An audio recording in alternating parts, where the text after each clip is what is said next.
the attention, girl, I know you. But you're everything I want in life. We're fighting danger like kung fu. The love I feel is deep inside. The others don't matter. It's honestly us against the world. Welcome everybody! Hope you're hearing me, hope you're seeing me. Welcome to the stream. Tonight we are going to follow Anna-Maja Kazarian in the European Online Chess Championship, which is hosted by chess.com. Frankie Boy is asking in the chat, is there a male/female roster, or is it mixed? Well, this is an open tournament, so it's open to both genders there. So anybody can participate if their rapid FIDE rating is between 1700 and 2000. We are expecting the games to begin in about 15 minutes, but you never know with these things. So let me explain the format. And by the way, if you type in the special command format, that should tell you something for those of you who are not familiar with the format of the competition. But let me try and explain this. So basically, they split them into groups, right? Every 300 rating points, they split them. So tonight we're going to follow the qualifying phase in the 1700 to 2000 rating. They're going to play 7 games. They're going to play 7 rounds, 10-minute plus 2-second increment. That's the time control. All the games are on chess.com, obviously. And the first 250 participants, they qualify to day number 2. Day number 2 is going to be same format, but 8 rounds instead. So this is like a funnel system, like a ladder system you could call it. So the first 250 advance from today. Then from tomorrow, the first 100 participants advance to the next highest bracket. Next higher bracket, I should say. Alrighty, so that's pretty much what I have to say about the format. Now, you can ask me any questions in the meantime, and I'll be happy to respond. For those of you who don't know me, my name is Vlad Gita. I'm a 28-year-old Romanian player, and I'm not a chess professional. I'm just kind of like a hobby streamer. I'm a smaller streamer. But hopefully you guys are enjoying the content, and if you are, then just give me a follow, and I'll promise to try and bring you quality content over the next few weeks. So basically my current strength is about 21 to 2200, but my FIDE rating is severely lagging behind due to my inactivity. Do I like flowers? Frankie is asking. Yes, I do. I love flowers, in fact. What's that have to do with chess though? Or is that kind of like an icebreaker question? Yes, I do love flowers. My favorite flower is probably a yellow rose. I love yellow roses.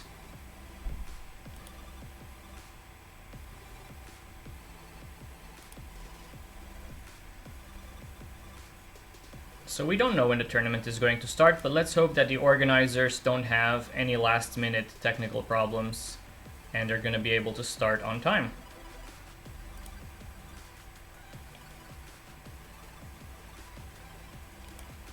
I have no idea what music I'm playing on stream. I just found some uncopyrighted music. I don't generally listen to this type of stuff, but hopefully it's enjoyable enough for you and not too disturbing. Hey, AK. What's up, AK Jet? I see. Yeah, no, ice-breaking questions are good. I don't mind them. It's just that it came out of nowhere, this "do you like flowers?" Kind of shocked me for a second.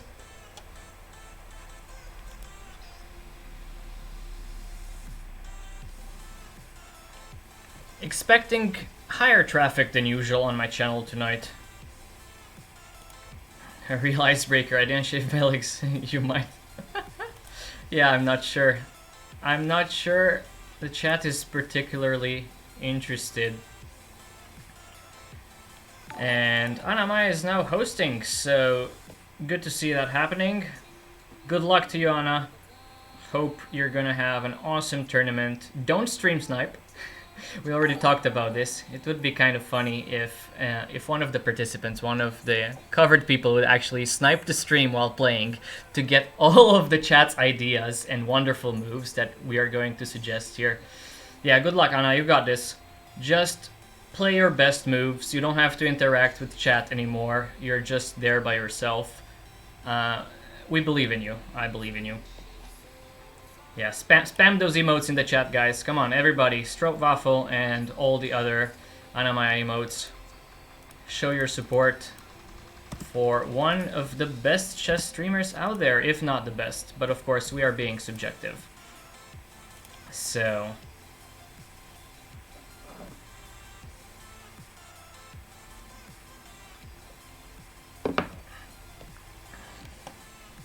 So I just figured one of the technical problems that plagued me for the last few days. I still feel like I have a yellow tinge on the stream, like something is wrong with my color correction filter, but it's much improved than like 2 days ago. 2 days ago it was really horrible. Like, it seemed like I was stuck in my mother's basement somewhere with yellow light everywhere. Yeah, Frankie, I'm not sure if she's still here or not, but I think it's fair to say that I'm a much smaller streamer than Anna-Maja, so it's kind of difficult to compete in the same league. But she's my favorite chess streamer, that's for sure. That's not a secret, by the way. Like, I've been telling everybody who my favorite chess streamer is. Of course, among the GMs, I prefer Peter Svidler, and I also enjoy, well, I enjoy Gadakamski's streams a lot. Although sometimes he has a tendency to accuse too many people of cheating. And by the way, Psychris, welcome to the stream. Thanks for the follow. I missed that earlier.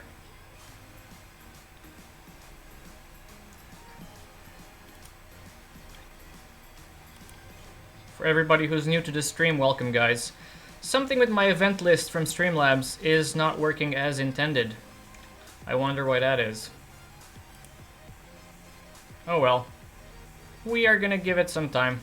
Okay, Anna, good luck. Don't play too many rook gambits. Don't sacrifice your rook unintentionally too often. If you do it intentionally, then we're happy. Jan's channel playing David Paravian. Oh, that's a strong GM. Hypnojin, welcome. Thanks for the follow. Oh, okay, so the event list is not broken. It's just that it's not showing the usernames. That's kind of strange. Oh well. Screws! Hey Screws, how's it going, my friend? It's a party, and you guys are invited. By the way, during the commentary, I'm not going to enable the computer analysis, so hopefully that's going to make it easier for people not to stream snipe. Imagine what happened if somebody just came here and just saw the eval and then relayed that eval to one of the people playing. And of course I'm talking about Anna's opponents, not herself. There's a lot of video lag. Okay, let me... you are right, I was actually on a couple of other windows here. I had a couple of other windows open, but it should be much better now, hopefully. On my end, it looks like the bitrate is decent. Thanks for the feedback. I do appreciate all the feedback you guys have about the video quality. This helps me. Let me disable some of these Nightbot timers. They're kind of annoying. Nightbot is spamming the chat.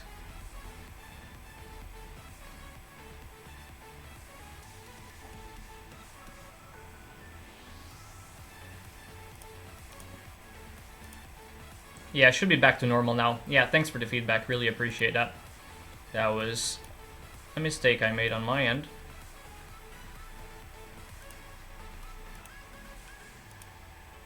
Okay, so Nightbot is not going to be as spammy anymore. One interesting command that you guys should be using whenever Anna has a new opponent is the whois command. So one of my mods, and let's give him a shout out, Math Player, wrote a nice special command here.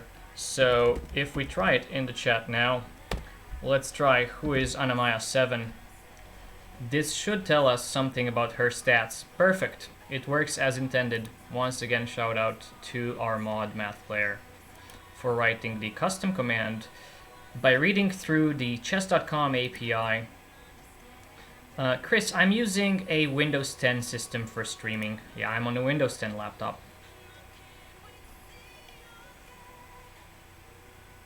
We can openly reveal our Stroopwafel pride. That's not a that's not a secret. I mean, it even says live cheering for WIM Anna-Maja in the EOCC.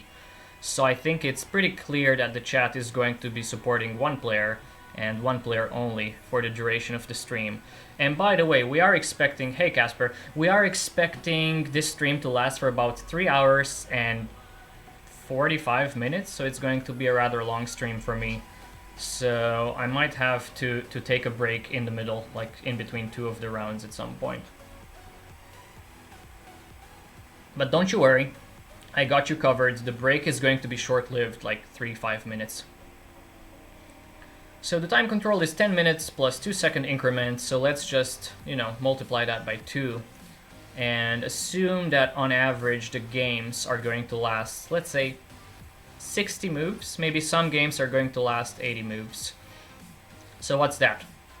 So that's 20 minutes from the initial time, and then 80 moves times, well, 4 seconds, because each player gets 2 seconds, right?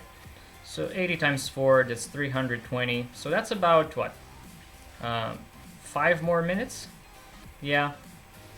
So let's assume each round is going to take 25 minutes, and then they're going to have to draw the round on chess results. So that's going to take another 5 minutes, and they probably have to start the games. Are they going to start the games manually or automatically? AK Jet, can you please tell us, since you participated in one of the previous sections, can you tell us if they start the games automatically or manually? Like, do the arbiters actually have to pair people individually?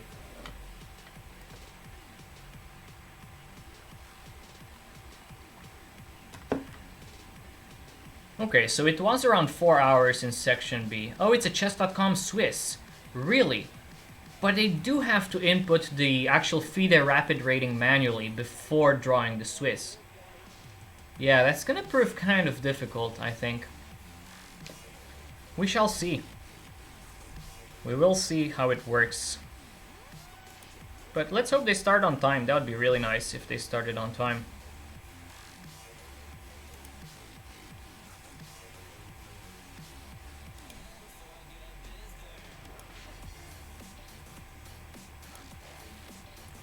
Wait, Swiss is done by chess.com Rapid, not by FIDE Rapid? Whoa, that is so strange, AK. That is really strange. I would expect them to do it based on FIDE ratings. Wow. That's kind of insane, actually. Well, I guess they're not FIDE rated, so you can draw the rounds based on chess.com Rapid ratings. Oh well. Can't complain too much. One thing that I'm going to mention on the stream is, well, the advent of computer cheating, right? So there have been a lot of instances of computer cheating. The time control lends itself favorably to those who use computer assistance. 10 minutes with a 2-second increment. Plenty of time to be crushed by Stockfish or Leela or whatever, Komodo. I don't even know other chess engines. Back when I was learning the game, one of the strongest engines was Crafty, and then Rybka 3, Rybka 4, those were very strong. But then guess what? The author of Rybka was found to have copied the source code from Fruit? Hey Axel, welcome to the stream. Yeah, I think the author of Rybka was found to have copied the source code from a previous iteration of Crafty called Fruit. Something really crazy like that. Tourney link. Oh, okay, that's actually a... You know what? I'm going to add that into Nightbot. Very helpful, AK. Thanks for that. Yeah, let's make a command there for people to actually follow the tournament. Right now, I'm just following Anna-Maja in live chess. It's like there's nothing else I need to do.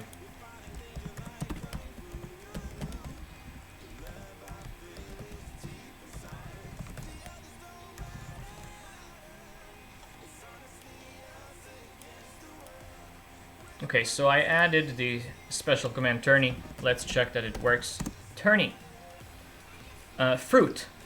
Chris, the actual source code came from Fruit, not Fritz. Fruit was a different was a different chess engine. Let me search for the news. Rybka, copy of fruit, something like that. Yeah, it was called Fruit. And I think Fruit was a early iteration of Crafty. There is an engine called Crafty now. It's not very good, but oh well. Hey, welcome Dan. Welcome to the stream, Dan. Welcome everybody. For those of you who are not familiar with my work or my streaming schedule, I'm kind of a small streamer. I don't always stream regularly, but when I do, I try to do it on Saturday, on Wednesday, and on Friday nowadays. So feel free to hit the follow button, stay in touch with me. You can join my Discord server, just type in Discord in the chat and you'll be able to follow the link. My Discord has all the announcements and the schedule posted about a week in advance usually. So let's make some predictions in the chat. I'll just make a poll. Let's make a poll. Let's make a poll. Question, how many points will Anna-Maja score? That's the question. And let's see. She's quite strong. She's generally considered to be significantly above 2000 in actual playing strength. So the lowest I would accept from her would be like 4.5. Anything below 4.5 I think would not be so great. So let's say 4.5, 5, 5.5, 6, and then 6.5. I'm not gonna even pose the question of is she going to score 7 out of 7, because invariably she's going to play a computer cheater at some point, and that's just statistics. So let's start a poll here. There are 7 rounds tonight, 7 rounds in the qualification phase. Aware Eagle and Manuel Guedes, welcome to the stream. Your accent is almost American, did you practice it? No, but I lived in the United States for about 8 years and a half, between 2011 and 2020. So I spent time in Texas, in Illinois, and California. So my accent is a combination of those 3 and my native Eastern European / Romanian accent. Now, you see, I can actually talk like a Texan sometimes, but I don't always want to do it on stream, because some people are really put off by this, you know? It's kind of difficult, because you have to, lengthen your vowels. Yeah, so let's revert to my normal Vlad accent. I'm a big fan of Houston sports teams, so because I went to college in Houston, so I'm a big fan of the Houston Rockets. I'm a big fan of the Houston Astros, and that's the baseball team, by the way. All right, so what happened in the poll? 5.5. People saying 5.5. Yeah, that's pretty solid. I think 5.5 out of 7 would be a very good score.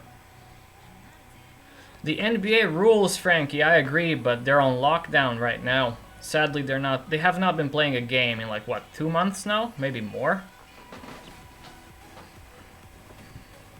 And by the way, that one behind me is my diploma from Rice University in Houston. You can't really see what it says, but it's a pretty nice frame. Do a comedy skit. I used to be able to imitate, TV personalities from Romania. 24 viewers, damn. Welcome everybody. Welcome to the stream. Yeah, this is a lot more than I normally get on my streams. I'm a very small streamer, as I told you guys earlier. I generally average between 8 and 12. 12 on a good day.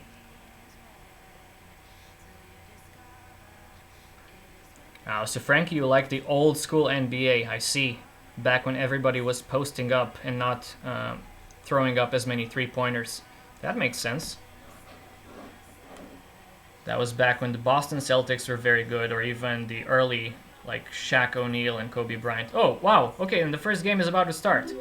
Kalin Chess rating with a party of 7. Hey, everybody.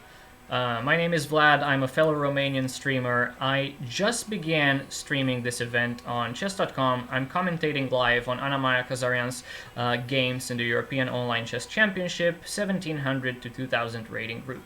Yes, I'm a Rockets fan. And I also hate the warriors. And let's talk a bit about the game now. So this game started as a Caro-Kann. Wow, they're playing fast. They're pre-moving everything. Jesus. So this is the actual main line of the Caro-Kann. You can see that white went for this classical system with knight c3, and then black went for bishop f5, bishop g6, and now h4, h6 to make some room for the bishop, because the bishop wants to go to h7 if it's attacked once more, and this is exactly what happened. So they traded the light squared bishops, and now black is solidifying the central structure here with all these pawns on the light squares. Yeah, and this is just normal development, so there's not much to talk about here. I mean, this is just a regular position from the mainline Caro-Kann. Usually black will opt for queenside castles himself, or herself, I should say in this case. How was your stream, Colleen? Did you have a good stream? Welcome, everyone.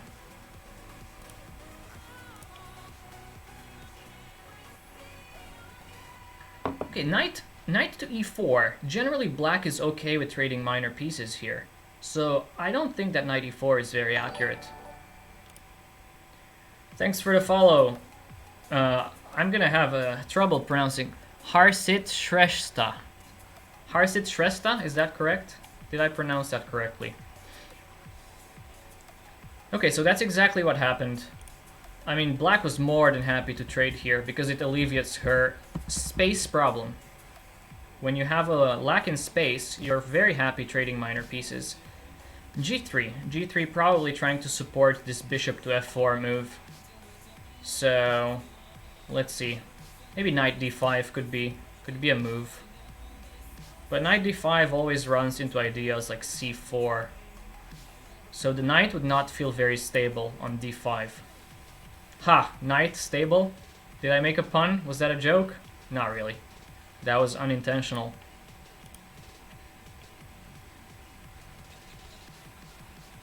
Whoa, Colleen, Anna-Maja's opponent was your student from Cyprus, really. That is, yeah, small world indeed. Thanks for the compliment on the layout, Colleen. No, Casper, I'm not stealing your joke, I'm just reusing it. I'm just recasting it in a different light. How did the rook get to d5? Did she just... Okay, this is a bit strange. Like, I guess I see the point of rook to d5. You want to double on the d file and put some pressure on d4. But it's just a bit strange, I think. Because... Not sure how I feel about this move. I'm gonna need some time here. So there's a threat on f7. And you can't play bishop to d6. Actually, can you play bishop d6? Bishop d6, c4, takes. That's just a pawn. That's just a clean pawn, right? I mean, the rook is not going to get trapped, or is it? Unless I'm missing something obvious, bishop to d6 seems to do the job. Protects f7, and it also kind of negates the threat of c4. Yeah, and she goes for bishop to d6. Well done. I like this move a lot. And now there's pressure on this knight. The knight is currently attacked 3 times by the bishop, by the rook, and by the queen, and only protected twice. So white needs to do something here. I'm starting to like black's position here. No weaknesses. That's the nice thing about a Caro-Kann. Very solid opening. You don't create any pawn weaknesses early on. Really solid.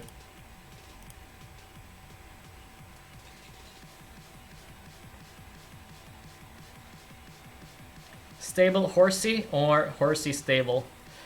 They mean the same thing, right? Welcome everybody, really happy you could join me tonight. And let's spam those Anna-Maja emotes. If you're a subscriber in her channel, spam those stroopwafels. Let everybody know how you feel about your favorite in this game. I guess Colleen is probably dividing his interest here. I mean, on one hand, very interested to see how his former student is playing. On the other hand, looking at Anna-Maja's play as well.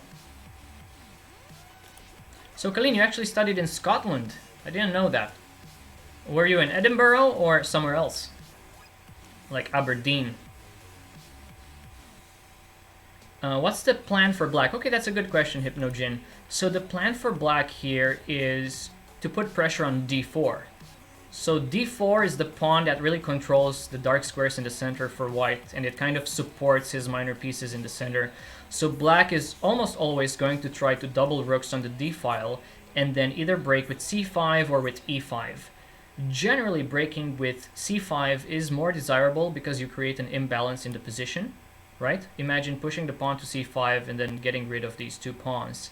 Now you have created an imbalanced pawn structure, where white has 3 against 2 on the queen side, and black would have 4 against 3 on the king side. So if you are stronger, if you're the stronger player, generally you're going to be looking to create imbalances. If you play something like e5 in the future, of course right now it's impossible, but if you try to prepare e5 and then exchange the pawn like that, the pawn structure would become symmetrical, which is not that great. It's kind of drawish actually. So after bishop f4, what can we say here? What can we recommend? What's the threat? Is there a threat? Yes, there is a threat. Okay, maybe c4, but there's rook a5. I'm not sure white really wants to play c4. I mean, if they play c4, it's going to be very difficult for them to ever protect the d4 pawn again. So I think it's much better for white to play conservatively here. But yeah, the long-term plan for black is to double rooks on the d file and just pressure this point here on d4. In some structures, it's also better for black to seek the exchange of the bishop for the knight, because the position is kind of closed, so this knight can actually become quite strong. But not right now. Right now, the king on c8 is, you know, a bit out in the open, and she goes for c5 right away. Nice. The point is, the pawn is immune from capture because the piece drops. So if the pawn takes pawn here, then you simply take. And then if rook takes, I believe you can just take on f4.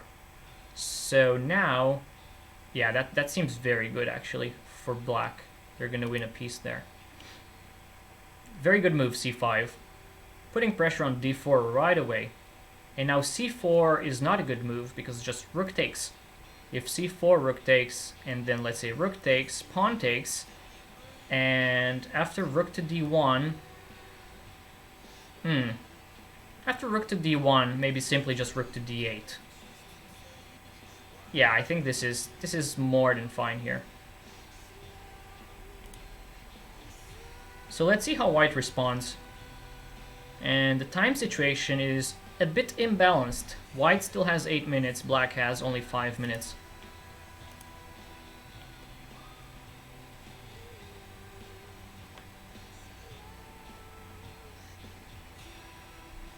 Yeah, I mean, I agree, AK. I agree the rook on d5 looks really awkward. Wait, what? How does this not lose a piece? You can just take, okay, let's calculate. Take on e5, take on d5, and now you simply take f4. That's just a piece.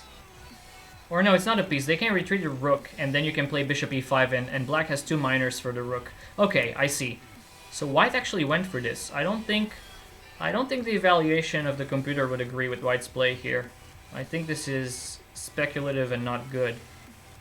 Yeah, so I think after bishop takes e5, rook takes d5, bishop takes f4, and now just, let's say, rook back to probably d3, because you want to double on the d file. And now just... Ah, but maybe bishop e5 is not possible because of f4. Really?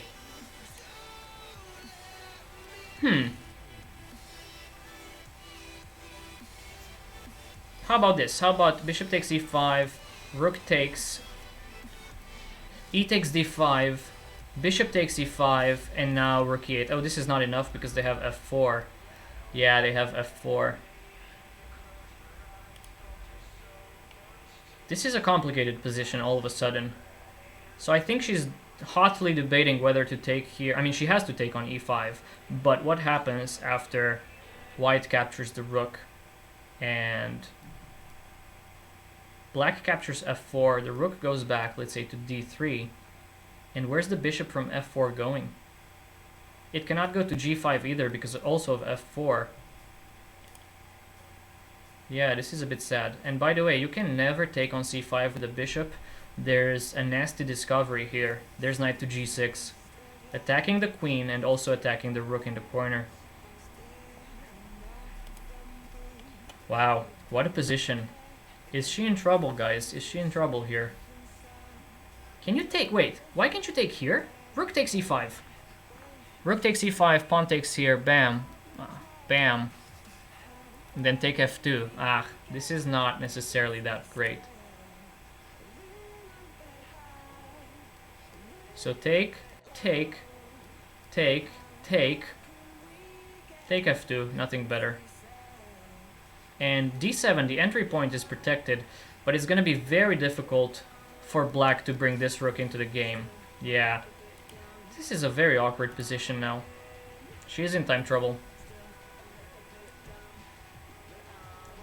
Okay, so she goes for bishop takes e5. Let's see. Rook takes d5 is forced here. So this is a forced line. Yeah, white goes for that. And let's see what happens here. Personally, I would probably... Oh, wait a sec. Take f4, rook d3, and now here, knight d5. And you can't take because of the fork. Yeah, this is good. Yeah, just take f4. Come on. Come on, Anna, you can do this. Take f4. Take f4, rook d3, knight d5. Ah, but then maybe they're just gonna sacrifice, which is kind of lame. I think black is better. I think black is better in that line. So what I'm looking at is bishop takes f4. Let's say rook back to d1. Yeah, I think this is better. It's more accurate if they play like this. Rook back to d1 so they don't end up in this fork pattern here. So bishop takes f4, rook back to d1. And now what? What is black gonna move? Just take on g3. Just take g3. But then don't take twice. Okay, so she takes on f4 to begin with. I think the most accurate move for white is to go all the way back to d1 here. Again, after rook d3, I believe there's knight d5 as an intermediate... Oopsies, that's not how knights move.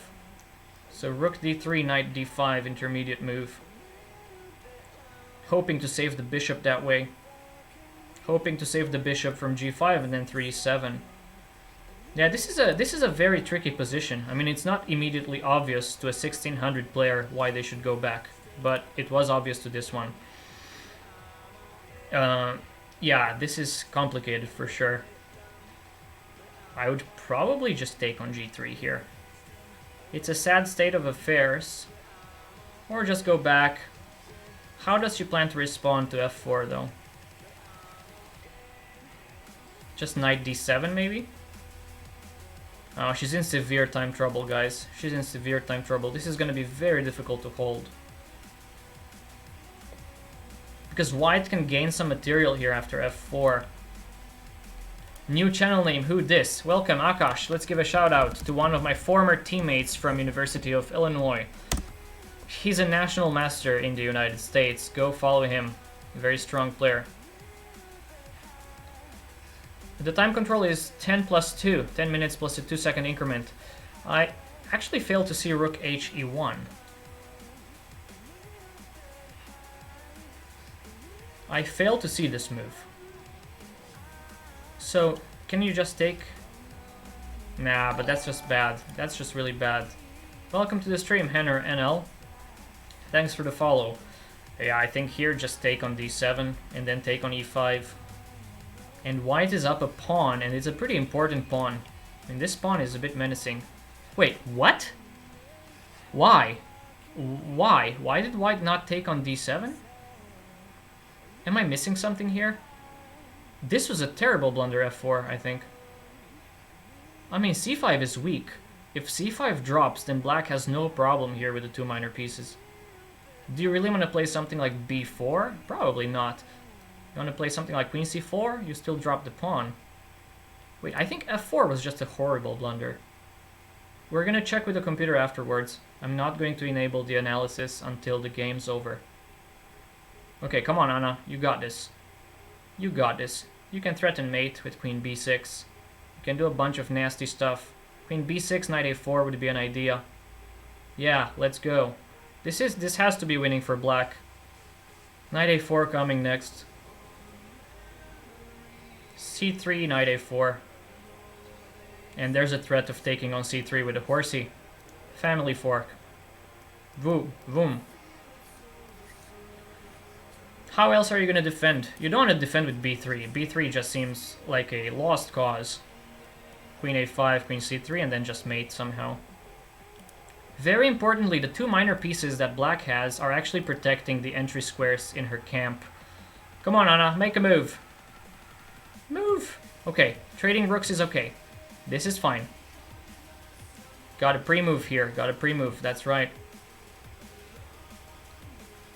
Okay, there's some danger there. Okay, good move. There was the danger of b4. That was a threat because the knight was previously pinned, I should say. Yeah, it's really strange. I mean, I thought white was winning by force had they just captured on d7 and then on e5. We're gonna check with the computer afterwards. So, what moves can we suggest for white here? What's the plan? Well, the plan for white should be to just flag Anna-Maja because white is definitely lost on the board. There are no weaknesses here, like none. No weaknesses in black's camp at all. Yeah, 0.1 second. That's a very accurate emote. That was good. a6, just making some room for the king to run over if need be. I would really try to trade queens here at some point. So a move that comes to mind is probably, king after king b8, just something like queen c6 or queen a5. Well, actually queen a5 probably fails. No, queen a5 is good. Queen a5 should be an idea. Infiltrate on the dark squares like this. b4 is b4 a move there though? Yeah, that might be a problem. Yeah, queen a5 right away fails because of b4, and if queen a3, they take here with check. Ah, so they go for this. But this has to be lost. Now, white has to exchange queens, and there's a threat on c3 with a horsey. This has to be completely lost. Yeah, just sink the knight there, push b5, just cement the structure. I think b5 is needed sooner or later here. And she goes for b5. Now the horsey can remaneuver itself to c4. The king probably belongs on c6. Yeah. Oh, I thought the horsey should have gone there. That's fine. This is fine. Everything is fine, guys. Everything is fine as long as she doesn't blunder. But this is severe time pressure here. Yeah, that's nothing to worry about. You just take back. Nothing to worry about. Oh, there's a checkmate threat. There's a checkmate threat. Ooh, and she saw it. That was sneaky. That was a sneak attack. This guy's gonna drop, and this guy's gonna become a queen. Wow, what a game. I don't think that white can pose any more problems now. I think the game is effectively over. Yeah, just take c2, bring the king over here, and then start pushing. Ha! Or do that, game over. Nice. Nicely done. Woo! Wow. Spam the chat, guys. Spam the chat with Anna-Maja emotes. Yes. I'll do it myself. I'm enjoying this. Okay, let's look at the analysis. Let's look at the evaluation. Can I pronounce evaluation right? I think so. So this was the main line. Let's give the computer a second. Let's give the computer a second. It was confused there. Okay, so this is normal. There's nothing strange. What is up with the evaluation? It's so bad. Like the depth, they don't reach the depth right away. Can you guys see what I'm seeing? No, you can't. You can just see the evaluation. I'm gonna tell you the lines. So this is fairly equal. Black has no problems. Develop. Okay. Yeah, I thought this knight e4 was a mistake because black wants to exchange minor pieces and bring the other knight to f6. And what happened to my music? My music just died on me. Okay, it's happening again. Music is happening once more. Queen to e2. Queen to e2, castle. Yeah, this move g3 I didn't think too highly of. But this move, rook to d5, this was a really strange move. Yeah, rook d5, computer seems to believe the position is plus 1.3 after bishop f4. And now just rook takes d4. Amazingly, rook takes d4 was a suggestion. Or maybe not. No, the computer is just confused here. Okay, let's fast forward. c5, very good move. And now, wow, let's see. Let's give this a second. Do you take with the rook or do you take with the bishop? Rook takes e5 is 1.55. Bishop takes e5 is plus 1.65. So pretty much indifferent. It's the same. So bishop takes... okay, so e takes d5 is the recommendation here. Let's see. Let's show this line. Let's show this line, because I thought this was very interesting. After rook e8, f4, I was suggesting this in the chat, I mean in the broadcast. But it's kind of hard to see what to do. Like, do you just take on c5? Probably just take on c5. In any case, that's not how the game went. The game went like this. And now rook d d1 is the only good move. Wow, rook d to d1 is the only good move here for white. But that's not how the game went, is it? Wait, why can't I see? Why can't I see the moves? Isn't this how the game went, guys? What am I failing to see here?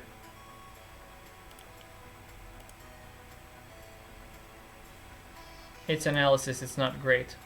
Okay, I'll do this again. I'll click on Anna-Maja's profile picture here and look at her game and at her accuracy again.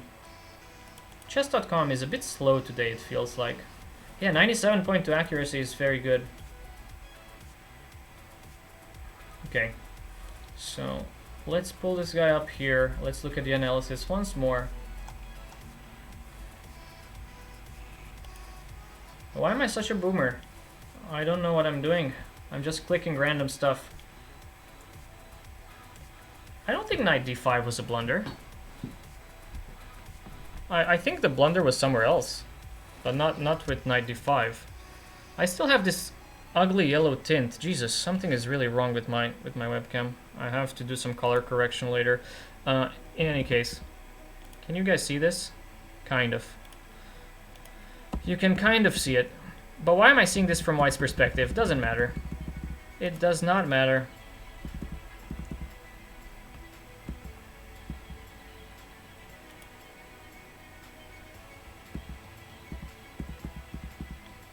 Okay, let's fast forward here. Let's fast forward to the critical moment. So f4 should have been played, I thought. Knight d7, and now just take. Just take on d7 if you're white. Just take on d7 and you're just slightly better. But f4 is just a horrible move. Yeah, f4 was really bad. Queen b6. Yeah, b3 I thought was a mistake because you can just play queen to b4 and then just give checkmate. But this was time trouble, so here you don't want to make the very best moves if you're black, you're just making moves that don't lose. You're trying to keep your advantage and exchange queens, because any endgame favors black. So there's not much to talk about here. Yeah, knight d5 was a blunder. Okay, knight d5 is a blunder.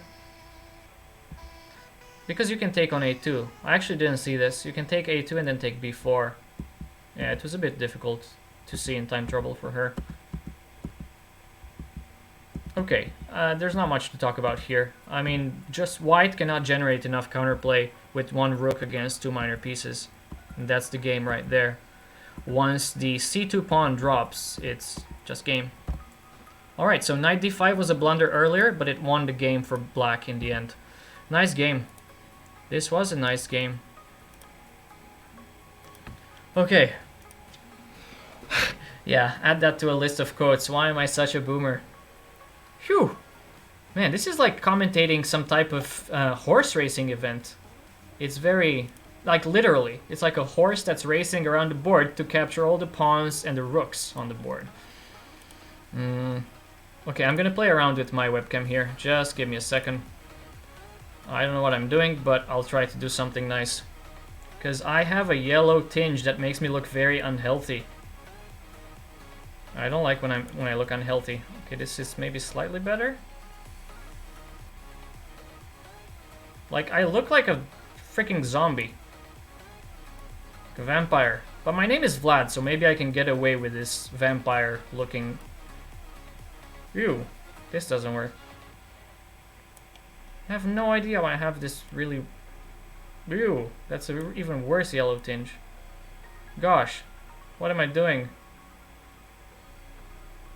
Now I look red. I don't know if I know how to play around with the hue shifts. Okay. Probably gonna abort this mission. Yeah, let's abort the mission. It's okay, I have an orange tint, it's very Dutch, very thematic. Whatever. It's looking very different now. Now I look pale and dead and stone cold. I mean, so it's funny. I think it's gonna get better when the sun sets. I think it's better now. I look closer to my actual real life aspect. Oh man, that game was something else, guys. That game was crazy. White played very well up until he decided not to go for rook takes d7. Yeah, rook takes d7 there would have been much better. This is not easy to find at all, rook d1. I was thinking about knight to d5 here. But knight to d5 actually fails because of just takes, and now just takes here. And all of a sudden, this pawn on c5 is very menacing, creating some open lines, open squares around black's king. Right away. c6, exclam, very good move. Alright. Rook d to d1. Is this what was played in the game? Yeah, I think so. This is what they played. And now knight d7, and white should have captured. White should have captured here. Now how do you take back? King or queen? Well, maybe with the queen. Bam, and you put the queen on d2. Putting the queen on d2 drops g7. I mean, it doesn't drop g7 because the rook is under attack. So just bring the rook into the game. But this looks very bad for black. In a practical game, I would take white here. Look at this. White has 3 pawns intact in front of his king.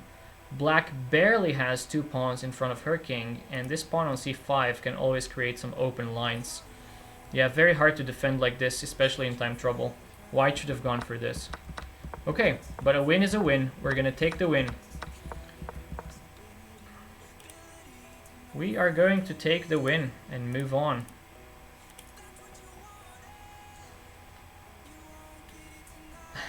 Vlad the I'm paler. Oh, that is great. Okay, that joke wins the day. Wow, that's a great joke. Vlad the I am paler. That is amazing. You win the internet for today, my friend. How long until next round? Good question. How do I even follow? I think I have. Okay, let me look at the dashboard here. Bam, tourney. Follow the link.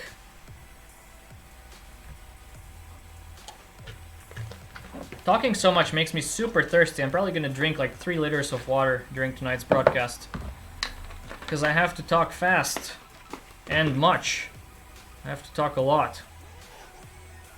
There's an IM rated 2451. What is he doing in the under 2000 section? Oh god.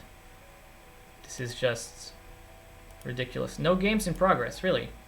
No games in progress. 3-minute break between rounds. Okay, so there's a 3-minute break in between rounds.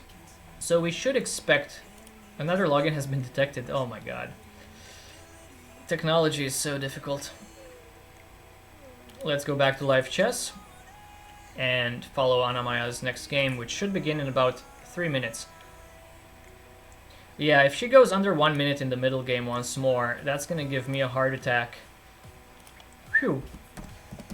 That is difficult. Follow Anna-Maja 7, so that way we know when her next game starts. Already following her, that's good. Let's disable the evaluation and the lines. We don't want to show that during the game. I think it's much better as a commentator, as an amateur commentator. It's much better for me to try and figure out what's going on. Okay, what's up with a jar? fill it up, guys. Fill the jar up with, you know, small bit donations or big bit donations. I don't know. Is Nicola around? I don't think Nicola Stoyshin follows my stream. I don't think he's heard of the greatness that Vlad chess really is in this world. The joy it brings. No, I'm just kidding, guys. I'm obviously just kidding. So you can fill up the jar with subs, with cheers, and with donations, basically. So the jar is currently empty. When the jar gets full, I'm gonna drink... Well, what does this say? This says JB here. So I'm not supposed to be drinking water from this, but oh well. Anonymous cheer, 100 bits. Thank you so much for the bits. Make the jar full again. What's wrong with the... Oh, this is horrible. I need to rescale. Okay, there we go. So it's an open Sicilian with e6. The pin. This is the Sicilian pin line. So usually knight c3 and black intends to play bishop b4 pinning.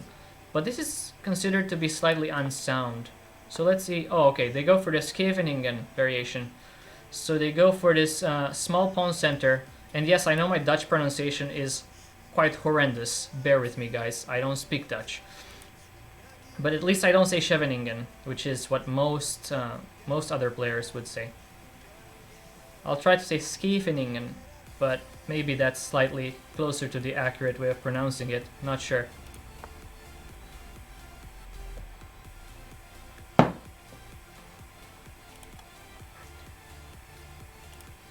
So this transposes into a Najdorf, English attack. Yeah, we're back into Najdorf with English attack variation. But she goes for f4. Did she get tricked into this move order? Because she normally does not play with f4 against the Najdorf, or at least not before g3 and bishop g2. I think she got a bit tricked by her Dutch opponent's... Oh, Dutch opponent, Giraffe 6 from the Netherlands. Who is... Let's see, who is Giraffe 6? Who is Giraffe 6 in the chat? Are they giving out a name? Name, not set. Bullet rating. Okay. 1700 bullet, 1800 blitz. Seems like a decent player, for sure. But is decent enough to beat Anna-Maja? Stay tuned and you shall see. Queen c7, very normal move. I think King h1 is desirable in most of these lines, because now that this diagonal is open towards your king, you don't want to run into any troubles. And King h1 is also useful because it gives an escape square for the bishop should it be attacked in the future. But right now with the bishop from e2 controlling g4, there are no dangerous knight jumps. So moves that I'm considering here are a4, queen d2, king h1. f5 seems to be ineffective right away. Because if you play f5 and they close the center with e5, your knight has to go to b3. Wow, g4 right away. She's going for it. She's going for the throat here. I like it. I like this. Problem with g4 is the black king is not actually committed to castling here yet. So g4 feels a bit premature to me. But let's see what happens next. Generally you want to start the kingside attack only when you're sure that your opponent is going to place the king here. Because right now it just feels like g4 is a bit weakening. Because it's not really attacking, right? So knight to c5, putting more pressure on e4. White has to respond to the threat. The threat is simply to capture. How to respond to the threat? Bishop f3 is normal. Yeah, bishop f3. Normal move. In some lines there is even the move d5, but probably not here. Yeah, here it just blunders a pawn. Because d5 is reinforced only twice and attacked 3 times by white. So let's see what black does here. Bishop to d7 and then castles queenside could be an idea, although I don't believe in that. b4, b5 is coming very fast for white here. So I'm not entirely sure that black is feeling confident in this middle game. Already white has a clear attacking plan in mind. They just want to play g5 and just take control of the center. g5, f5. The point is, after g5 you kick the knight away from f6, so it's not controlling d5 anymore. So once you play g5 and then f5 and black closes the center with the move e5, this juicy square on d5 becomes available for white's horsey. Rook to b8, I don't like this move at all. Rook to b8, I understand the purpose. It gets the rook off this long diagonal, but there was no danger, at least not yet. So I really don't like this move, rook to b8 here. I think it's a waste of time. So I would go for g5. I would go for g5 and f5 right away. Don't even give black enough time to coordinate here. Just go for the throat with g5. What would be the purpose of queen d2 here, Vlad Chess? Okay, Eric, I think queen d2 is... The purpose of that move generally is to connect rooks on the first rank. And to take control of this dark diagonal here. So queen d2 is just a development move. You're just trying to bring the rook from a1 to d1 and put pressure on this pawn. Okay, she goes for g5, yes. g5 is what I wanted to see, and f5 next. Go f5 next. Although f5 right away gives up the e5 square for the knight. Okay, maybe not ideal. Let's not go f5. Changing my mind. Changing my mind. I don't want to see f5. You should always be cognizant of the holes that the pawns leave behind once you push them forward. So f5 leaves a gaping hole on e5, and black can occupy it immediately. So don't be too hasty, as Gandalf. Not Gandalf. What was the name of that old ent in Lord of the Rings? Don't be too hasty, young hobbit, something like that. I'm paraphrasing more so than quoting. Reagan T, you've only just finished the Sicilian Najdorf on Chessable. Okay, how was that course? How was Chessable for the Najdorf? I have an account on Chessable. I have a good friend who works for them, but I can't say I'm a huge fan of their website at the moment. I've taken maybe 2 courses there. One on the Benko Gambit by the Chess Explained, International Master Chess Explained, Krzysztof Zielecki himself. b4. What is this move, b4? Whoa, that move just traps the knight. That came out of nowhere. Does it? Does it trap the knight? Is knight to b3 a move? c3 is undefended. Tactics. Tactics 101. Knight b3 is the only try for black here. Probably not that great of a move, though. If knight b3, we're gonna play knight takes, queen takes c3, and now bishop d4 attacking the queen and also the g7 pawn. Once the g7 pawn drops, the game is over. I mean, the king will never feel safe again. Yeah, I think knight b3 is the only try. This move... Nah, I mean, this move could work, but... If after e5, what's gonna happen after e5? Knight d5 intermediate move. Knight d5 intermediate move, and then simply knight f5, and now e7 is attacked twice, and the knight is under attack, so it's game over. I would go for knight b3 if I were black here. Yeah, I think this move fails tactically. Very important to look for intermediate moves first. Knight d5 gains a crucial tempo on the queen, allowing you to bring the other knight to f5 and hit the bishop twice. Yeah, this should be completely winning for white. I believe if I turn on the computer evaluation, it should say +3 here. Maybe only +2.5, because black can always get this pawn back when they sacrifice the piece. Why not ab3? I think ab3 is... I mean, the a file is not useful. The a file is not useful for the rook. There are no objectives to attack. There are no objectives to attack along the a file, so... I think it's much better to just capture with the knight and liberate this this square for the bishop. So just open up the d4 square for the bishop to use. I think that's a much better idea. Let's see what black does. Black is in a serious pickle here. Serious pickle. Because you cannot suggest any good moves here. Yeah, this was a nice find by Anna-Maja. Honestly, I actually even forgot this tactic existed. So this tactic exists when black has not pushed the b-pawn yet, and the d7 square is occupied by another minor piece. Of course, it only works in this system with d6 and e6, so when both pawns are placed on the 6th rank. Okay, let's take a breather. Let's take a breather. I think black is gonna think for at least like 1 more minute here. No, e5 fails. Hypnogen e5 fails tactically.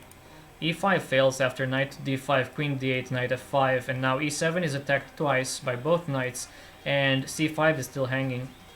So e5, although it frees up the square for the knight, is not sufficient. It's still losing. In fact, it might be more losing than the alternatives. The alternatives involve just castling. Probably just castles here is the best move. You have to concede the piece. There's nothing else you can do. Saifi, welcome to the stream. Haven't seen you in a while. We have 29 viewers. That's amazing. Welcome, guys. If you're new here, my name is Vlad. I'm from Romania, 28 years old. I play chess for fun. My FIDE rating is about 1800. My current strength is about 21 to 2200, depending on who you're asking.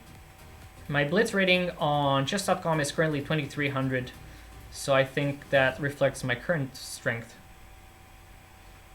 Anna-Maja is a much stronger player than me. I'll be the first one to defer and admit that, because she is a FIDE master, a women's international master, but I generally win against her by flagging. So that does not make me a better player. Definitely not. She's more skilled. I'm just a bit faster. I actually win like half of my games by flagging, so that makes me a pretty dirty flagger. Not Botez, not Andrea or Alexandra Botez level yet. Because if I'm down 2 queens, I generally resign. Just joking, guys, just joking.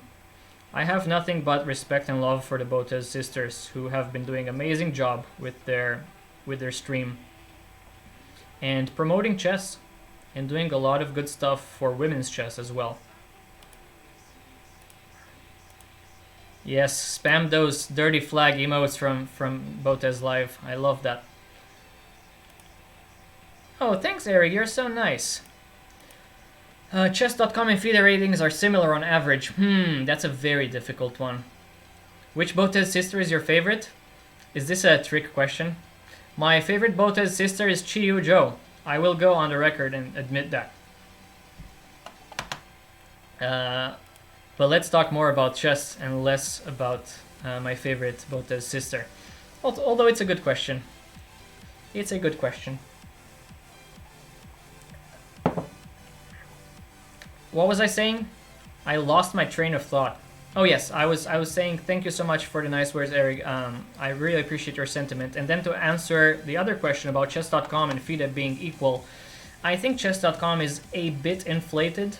Like Hikaru Nakamura has a 3200 rating in Blitz, and in real life Blitz is only 28 or 2900. Okay, so black finally decides to capture on e4, but the game should be completely lost by now. This is a nice move, d5. What do you play here? Knight to g3? Knight to g3 seems normal. Knight to g3, knight to h5, attacking g7, potentially. The opponent has fallen unconscious after he saw b4 played. It's a shocking move. You don't expect your knight to be trapped on c5 in the middle of the game, to be honest. Oolon, welcome to the stream. I know you. You are famous. You are famous in all the chess streamers' channels here. Welcome, everybody. Really happy you could join me tonight. And let's cheer for Anna-Maja. And she has a time advantage. She has a time advantage on the clock, 3 minutes and 20-something seconds. So this should be good. Knight g3 was played. Knight g3 is a good move. So what you're trying to do here is you're trying not to lose too many pawns. Yeah, b4 drops, but you still have an extra knight. The extra horsey should be good. So here I just want to play queen e2. Queen e2, just bring a rook to d1. Not sure which one, probably the one from a1. Or just start pushing h4, h5, h6. That's the Alpha Zero style. You don't want to go for f5 right away, because I think that fails.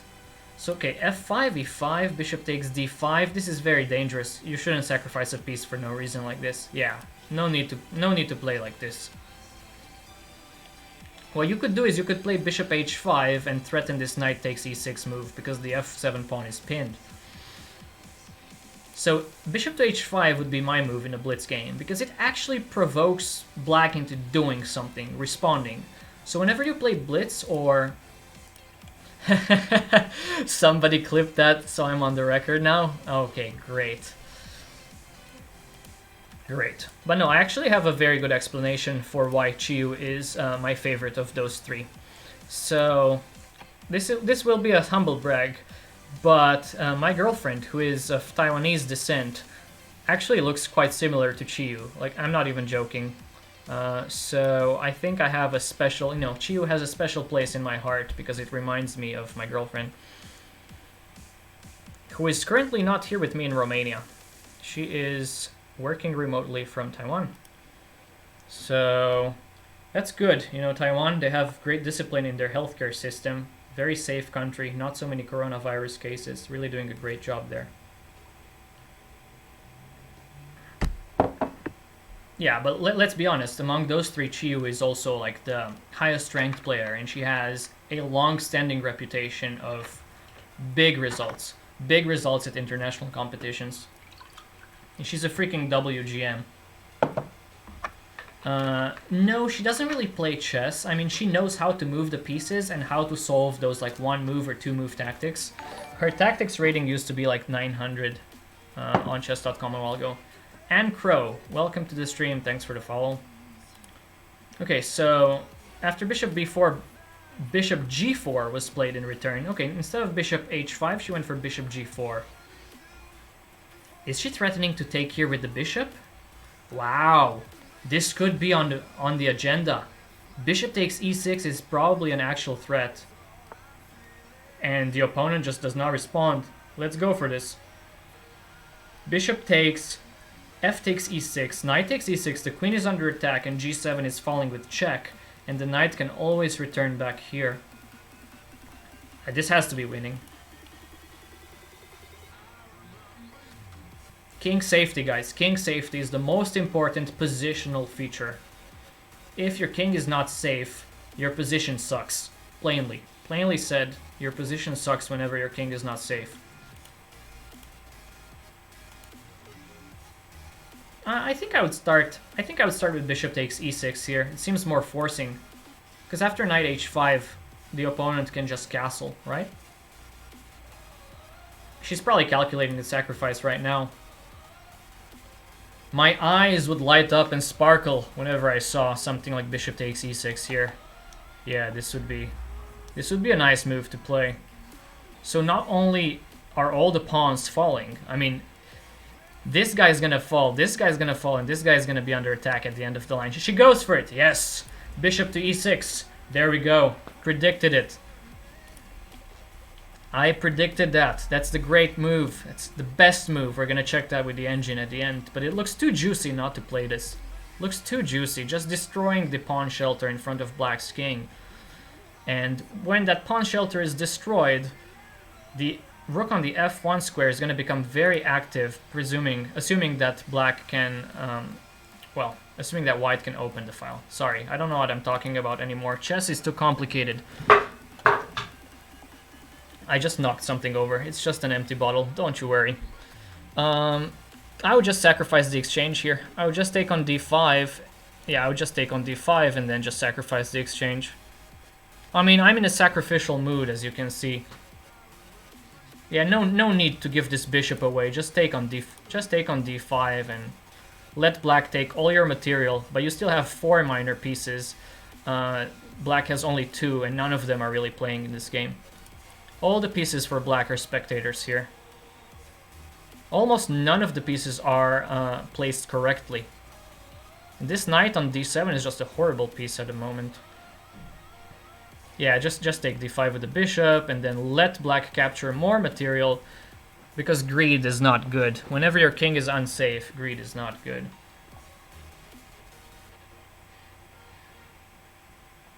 What else can you move here? You could try and save your rook. You could play rook b1. ChessTube TV, thanks for the follow. This is FIDE Master Banzia from Romania. Go follow him. Let's give him a shout out. ChessTube TV, very popular streamer on Lichess these days.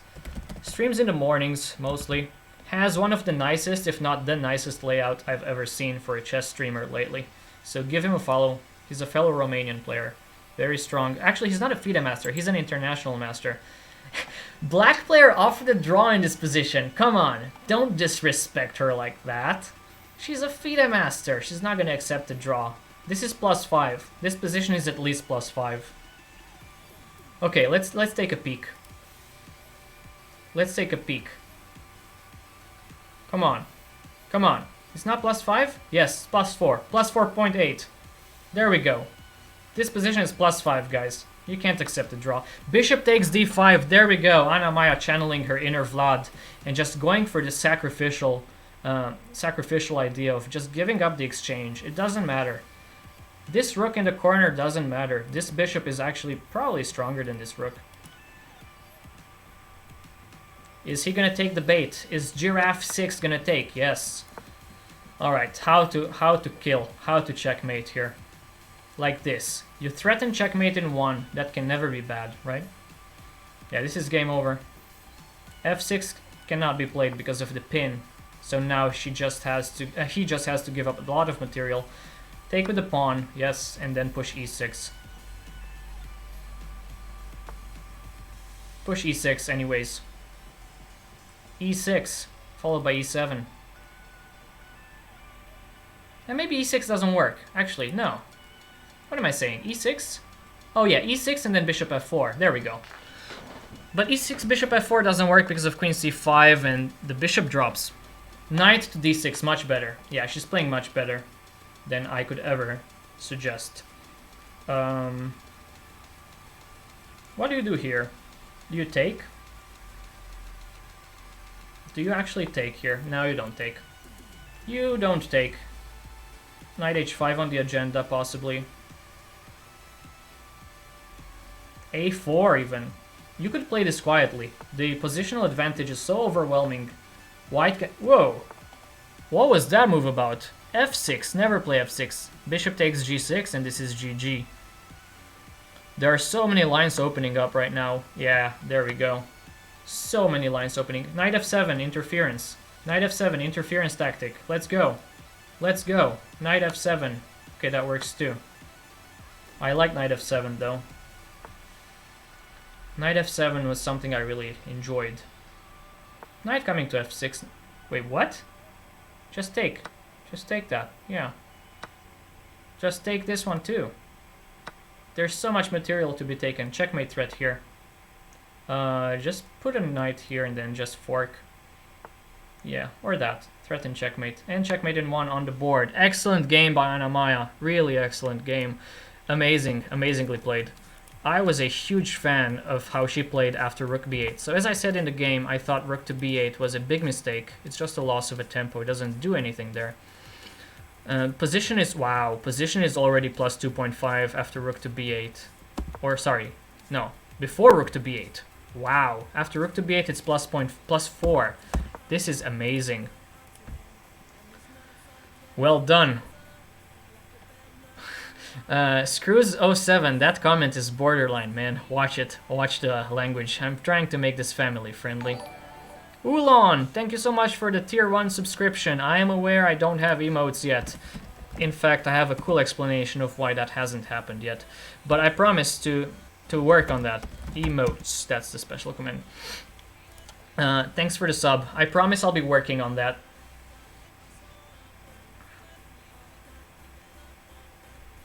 Yeah, she's a beast. T-Drev, welcome to the stream as well. I'm just catching up. I'm just catching up with everybody. Catching up with everybody. Okay, let's analyze the game. So, after knight fd7, this is already completely lost.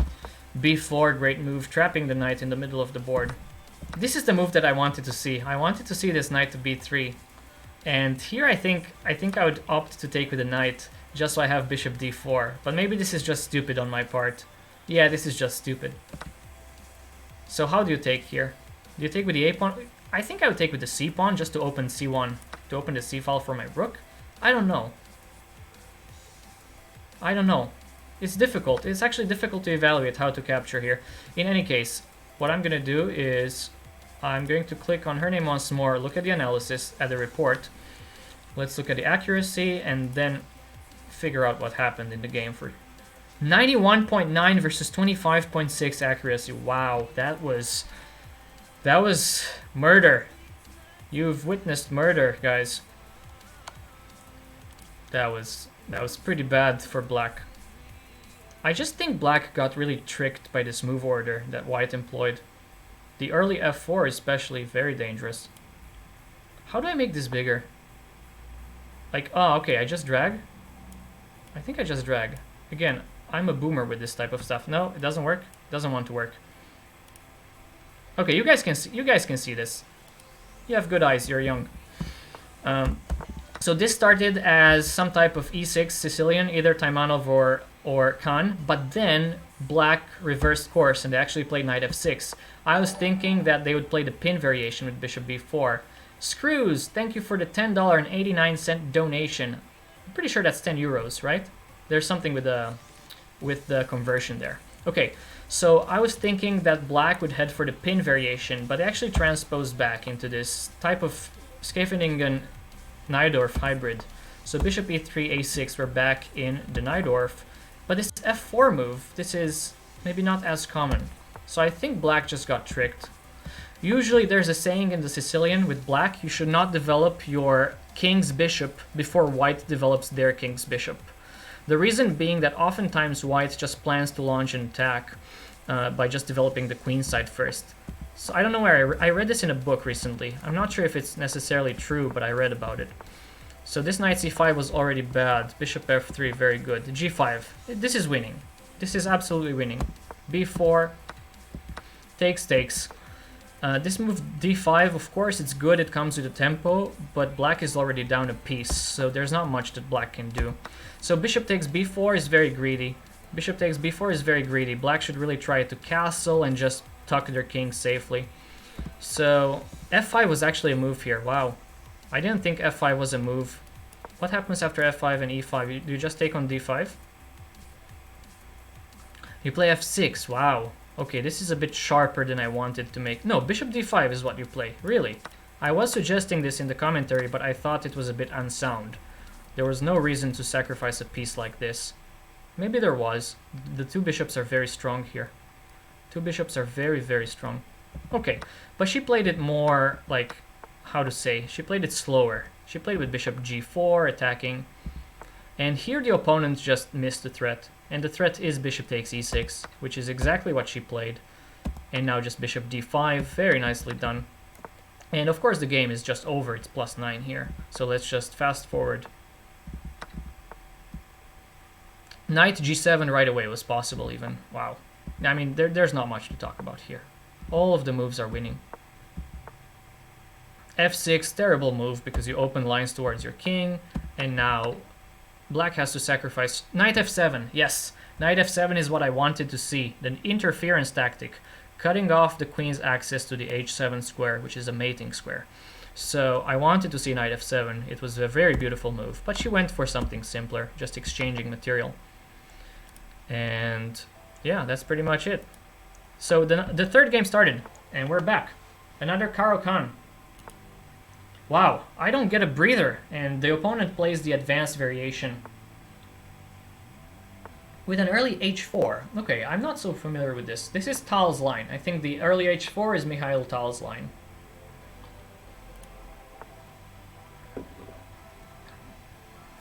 Who is Anton07? Anton Zlatkov from North Macedonia. That's what they call the country now, huh? North Macedonia. They recently changed the name from former Yugoslav Republic of Macedonia. Yeah, that game was beautiful. Anna-Maja played an amazing attacking game. Bishop takes e6, great move. b4, trapping the knight in the middle of the board, amazing move as well. She's in good form. She just has to play fast, not like in the first game. So we had a poll earlier, and people seemed to believe Anna-Maja would score 5.5 out of 7. That's pretty good prediction. I think she's going to score 6 points, actually. I'm going to go even higher. I'm going to say that she scores 6 points here. Okay, let's turn the evaluation off. Oopsies. My bad. Now we're back. Bishop to g5. Super Ginger 2000, welcome to the stream and thanks for the follow. This bishop g5 is not very common, right? Generally they develop the bishop to like e3. supporting the center. How do you react to something like bishop g5?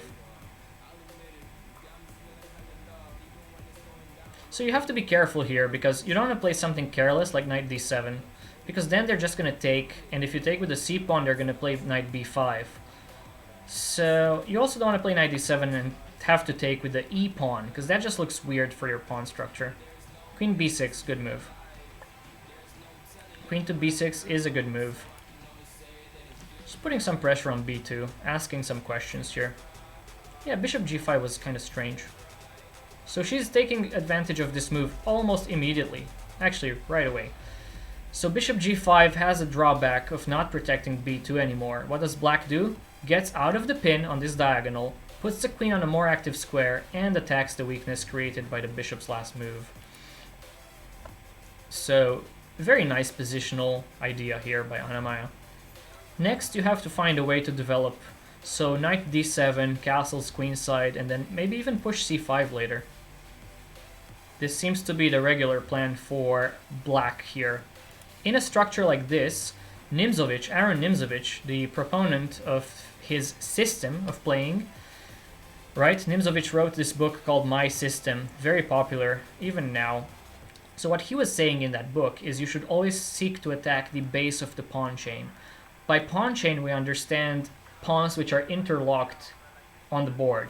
So interlocked pawns, meaning they cannot move. So the pawn chain here is formed by d4, e5 for white, and e6, d5 for black. He was also saying that the pawn chain points towards the direction where each side should seek some counterplay on. So white, because they have a pawn chain pointing towards the king side, they have more space here, so they should focus on this side of the board. Meanwhile, black should try to attack at the base of the pawn chain, which is the d4 pawn, and gain more space on the other flank, on the queen side here. So very nice positional idea, which was said by Nimzovich as early as 1920-something, I believe. Queen to b3, not a big fan of this move. Not a big fan of this move. I mean, most endgames are good for black in the Karo. I'd probably just play knight d7 here. I don't want to trade. It's like I don't want to take on b3 and ruin the pawn structure for white, because the pawn structure is not that bad. You give them an open file. So pawn structure is only bad. Doubled pawns are only bad if they're isolated. That's my opinion, at least. Here, taking on b3 does not give white isolated double pawns, so I don't think it's a good move. You just want to develop normally. Wait, Axel, what happens after queen b7, knight b4? I don't think I'm understanding your line. So, you mean... What does white play here? In order for you to be able to take on b2, I'm assuming this is what you meant. In order for black to be able to take on b2, white has to play something neutral like knight f3. But I don't think... yeah, white didn't want to go for that. For good reason. Okay, they're about equal on time here. 7 minutes and a half against 8 minutes for white. Takes on c4. This is also an option. This is also an option. And then you follow with knight d7 and castles queenside. You're also creating a good square for your knight on d5 here. So that's the point. The point of d takes c4 is you release the central tension and you give yourself a nice outpost.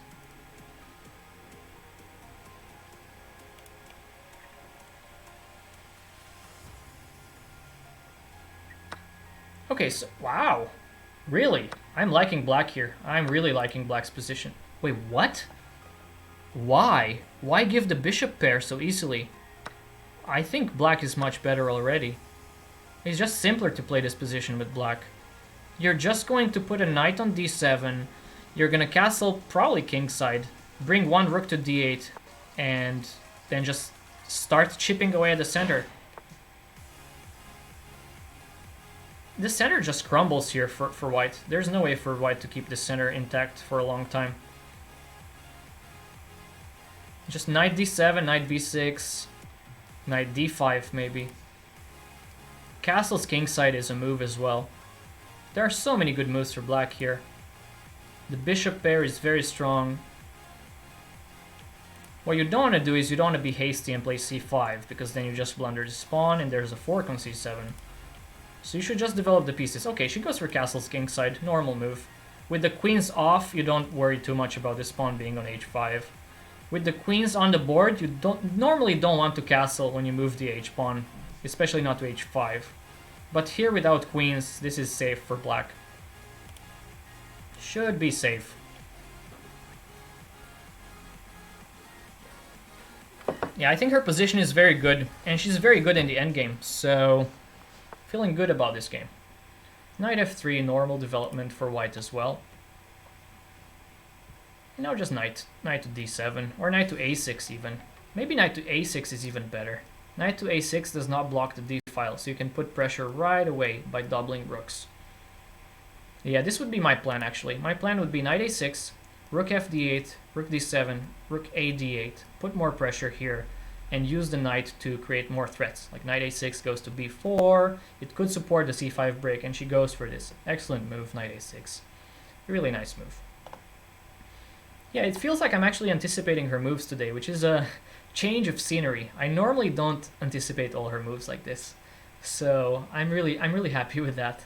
We have very similar styles, I would say, but we don't always find the same moves. She's an attacking player.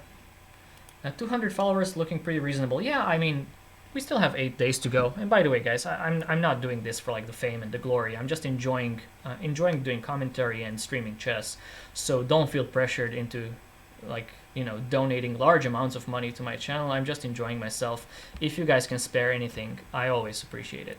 So yeah, I'm just here enjoying a good time with everybody and cheering on Anna-Maja to do as well as she can. And I'm glad you guys are making your way to my channel, of course. I'm really grateful for all of you.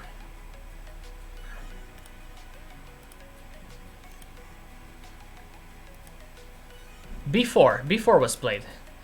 B4, I was not anticipating. I thought this square b4 should have been left for the knight, maybe later. But there's some concrete... okay. There's some concrete value to playing b4 right away. I think her idea is to just reroute the bishop, bring it to d3 and then to b5. I think. Otherwise, I'm not... or maybe just bishop to e4 and then take on h4. Hey, thanks so much for the bits, Eric. Thank you so much for the 100-bit donation. Really appreciate that. Filling up the jar, I see. Well done, guys.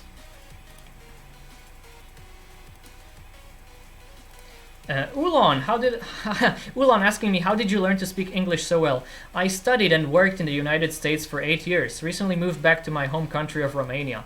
So since January 2020, I'm back in Romania in my hometown of Arad, which is situated in the western part of the country. Between 2011 and 2020, I was studying and working in Texas, Illinois, and California, respectively. So, yeah, I guess I learned to speak English pretty well while I was there. Not during my first month in college. My first month in college, let me tell you guys, that was quite something. I couldn't understand my professors. You know, Texan accents for somebody who learned British English in high school, very difficult. I lived in San Mateo, California, as well as Davis, California. I was working for the University of California, Davis, briefly, as a research engineer in the lighting department, LED lights. Dirkie, welcome to the stream. Hi again, I'm glad this time you're not scaring me by triggering some really loud notification. Last time Dirkie was in my stream, she triggered like her super loud notifications and I just jumped on my chair like this. So that was pretty funny. I don't think anybody clipped that. Okay, so the opponent is thinking very hard after this b4 move. b4 with the idea, I presume the idea is to attack this knight on f3 and then just chop on h4. I'm not seeing other ideas. Yeah, I think this is what Anna-Maja is trying to do here. Attack this knight so the e4 square becomes available for the bishop and then she can chop on h4. This move knight a4 just looks very, very, very bad. I think knight to d1 was to be preferred even. Thanks for the sub, Dirk. I really appreciate it. Thank you so much. Hope you're enjoying tonight. Yes, Alemando, I was actually in San Mateo for about a year. I lived there between July 2018 and, well, I guess July 2019 when I moved to Davis. Frankie, yes, she is 2 out of 2. Well, your sound is turned off, so maybe you didn't hear me. Whoa, you guys are starting the hype train. Oh my gosh. Wow, thank you so much. You guys are so nice. Welcome, everybody.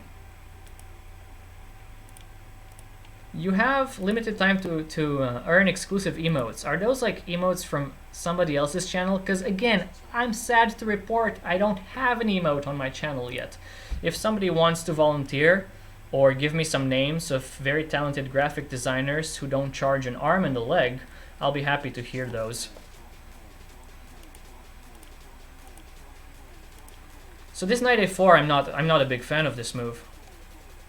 You could even play rook 8 d8 or just bishop e4. Bishop e4 would be my preference, but bishop e4. Oh no, this is good. Bishop e4, knight e2, then you play bishop d3, attack the rook, and then you take h4 because it's hanging. b5. She goes for this relentlessly. This is forced. Ooh, this is not forced. Never mind. If the knight goes here, it's gonna be trapped. Knight b6, you have rook a7 followed by rook b8. You have to be careful. You don't want to play rook b8 right away and get forked. That would be kind of sad. So this is forced. And black is winning here. Black is most certainly winning. Woo! Hypnojin! Thanks for the 100-bit donation. You guys are awesome. Did you know that? You guys are awesome. Keep doing you. And welcome everybody to the stream. Wow, the opponent is thinking hard because the opponent is lost. Really nice games by Anna.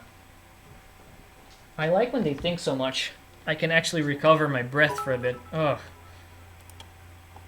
Eric, thanks for another 100-bit donate. Wait, is that 100 or 500? It says 500 here. Did I miss 500? Oh no. Dirkia, 500! That's awesome! 500 from Dirkia. Wow, this is like an auction. It's an auction. I'm selling chess knowledge. Dan is gifting a tier 1 sub to Eric. Thank you so much for the gifted sub. Franciscus, welcome to the stream and thanks for the follow. Wow. This is going well. It's going very well.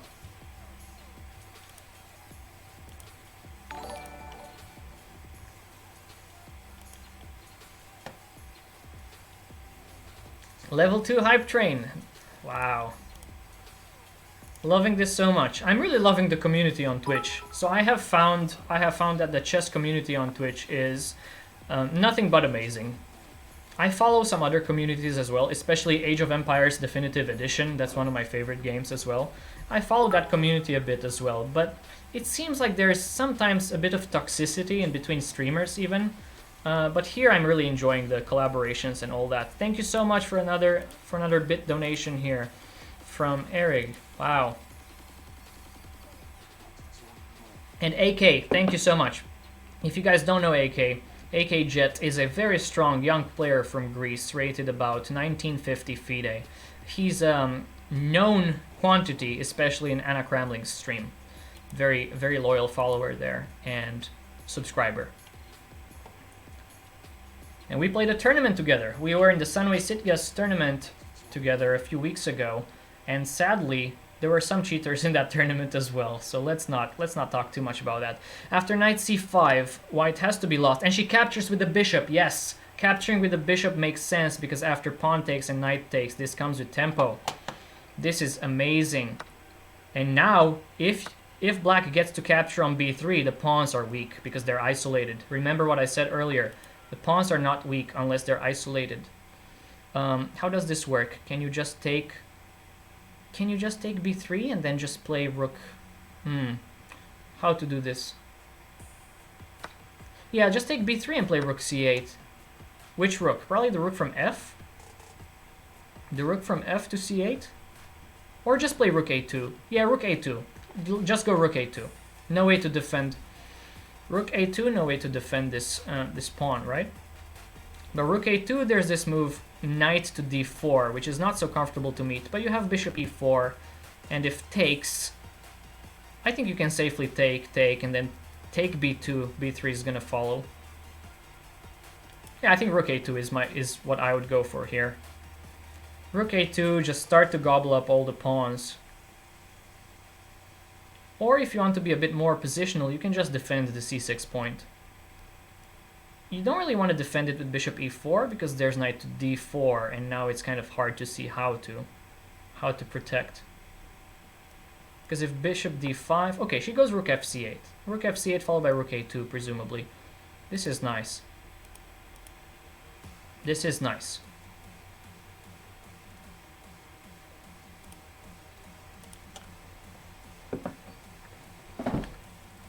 Yeah, I think all of a sudden my lofty goals set at the beginning of the month are not looking as lofty anymore. But I do have to stream quite a bit to reach 200 followers, I think. So generally, guys, I stream Wednesdays, Fridays, and Saturdays. So tomorrow, of course, if Anna-Maja qualifies, and we all believe and hope that she is going to qualify, tomorrow we're gonna meet again, I believe 1 hour earlier. Yes, because the final phase of the tournament starts 1 hour earlier. Just bishop d5. Bishop d5 here, and there's not a single problem in the world. Bishop d5 is very stable, and then rook a2.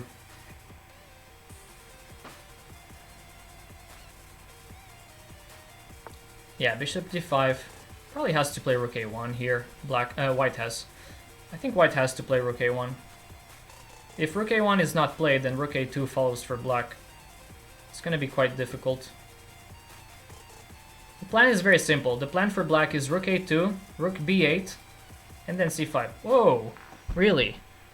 I would play rook a5 here.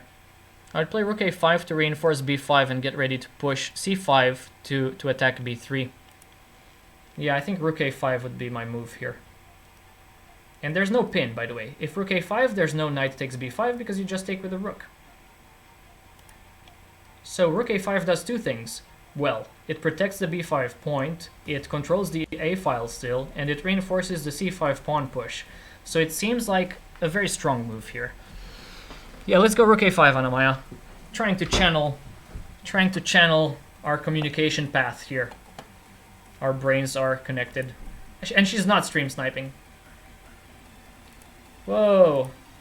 I have a choo-choo. I have a hype cherry emote. Hype cherry. Not bad. I like the hype cherry. Whoa, whoa, whoa. Right away. Okay. What? Aha. I see. That kind of works. Did she miss this? She probably missed that. You can't even play this because they just take b5. All of a sudden, I'm not liking... This c5 move I thought was premature. I'm not liking it so much.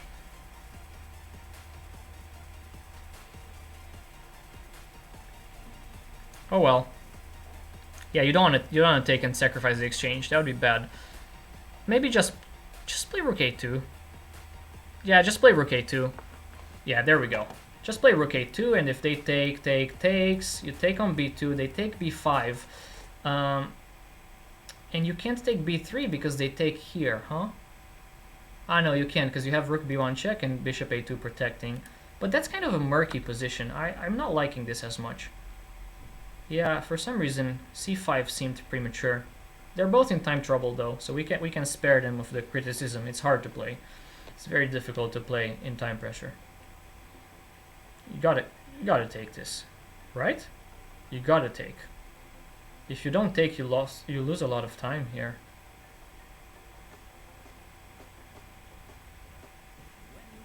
Yeah, I don't think this went according to the plan. I think c5 was a mistake. I think instead of c5, she should have played rook to a5. And then just here maybe. I don't know. It's hard to suggest moves. Alright. So let's just take b2, I suppose. Yeah. Can you attack the knight? Oh, let's attack the knight. Can we attack the knight here? Where does the knight go if it's attacked? Ah, they just take. You just take b4 if you attack the knight. This is kind of sad. Whoa. Okay. Yeah, so she goes for this. She's gonna go for bishop c2 or bishop a2. Okay, she goes for bishop a2, which I suggested originally. But this position is probably not much. Yeah, this is not much. This should be a draw, I think. Probably have to take that, or do you take g4? No, you don't. Okay, interesting. Bishop coming to c4. Careful here. You gotta be a bit careful. The knight can create a bunch of threats. Ooh. Why give up that pawn? That's what I didn't really understand. Why give up that pawn? Now I think the position is very hard to play. All of a sudden it's looking mighty difficult. Very, very difficult. Okay. How to regain the pawn though? What? Just bishop h5? I don't think they're playing this very accurately, either side. Just take that. And just take that. Just take that, and now you're just gonna... Oh, you don't have too many moves. Don't let the bishop get captured. Okay, good job. Because then they would just queen this pawn. Bring the king. Bring the king to g8. Push h5. Man. This is tough. This is not good. Nah, this is not good. Nope. This is not good. Now there's knight d6. Yeah, this is game over, sadly. This is game over. Wow, that was very unfortunate. Sad face. Very sad face. Of course, the king and pawn plus knight endgame has to be completely winning. The knight will actually deliver checkmate in the corner, if need be. Yeah, I thought c5. c5 was not a good move at all. We'll see. We'll see after the game. Yeah, this is a bit sad. Okay, don't... The opponent might stalemate or not. Okay, this is probably game over. She's going to resign. Wow. That was extreme. Yeah, I mean, I think here, see, after bishop d5, rook c2, this has to be like minus 1, -2 maybe? I don't know. -1 is what I'm thinking. Not even. Interesting. Not even. I thought here rook a5 was a good move, but... Well, excuse me, here. After rook c2, I thought rook a5 was a good move, but obviously I'm not understanding this. Computer seems to suggest rook a2 right away. Yeah, but c5 was just not that great. Yeah. Bishop c4, interesting. Bishop c4 suggested with the idea of just heading for some complications. Okay, this is insane. Yeah, you're not gonna play bishop c4 here, that's kind of crazy. There's nothing more than a draw here. This is sad. And she blundered. She blundered in the end. f6. f6 was suggested by the computer here. Yeah, I don't like this move. Getting in this pin. It's kind of a nasty pin. Here, I didn't understand why she gave up this pawn so easily. So, right here. Why not king h6? I don't understand why not king h6. Really. I mean, why would you give up this pawn? That was a bit ill-advised, I think. Yeah, so it became very difficult to hold after this. Objectively, it's still equal, but it's very hard to hold this. Oh, there's mate. There was mate. There's mate in 2 that she missed. f6, e takes f6, g takes h6, mate. Wow, I missed that completely. This is a beautiful mate. She missed mate in 2 in the end. This is insane. Wow. There's a mate in 2 for black here. f6, always play f6, and then g takes h6, checkmate. Incredible, I didn't see this. I did not see this. That's... wow. This will hurt. What a move, f6, and then g takes h, checkmate. This is insane. It's beautiful. Yeah, but now it's lost, because all the pawns are dropping like flies, sadly. Yeah, this is just lost. Wow, tough game. Tough game. Let's look at the dashboard here. No more games in progress? Okay, do we still have games in progress? Still a few games in progress. Let's check those out. Let's check some of the games out.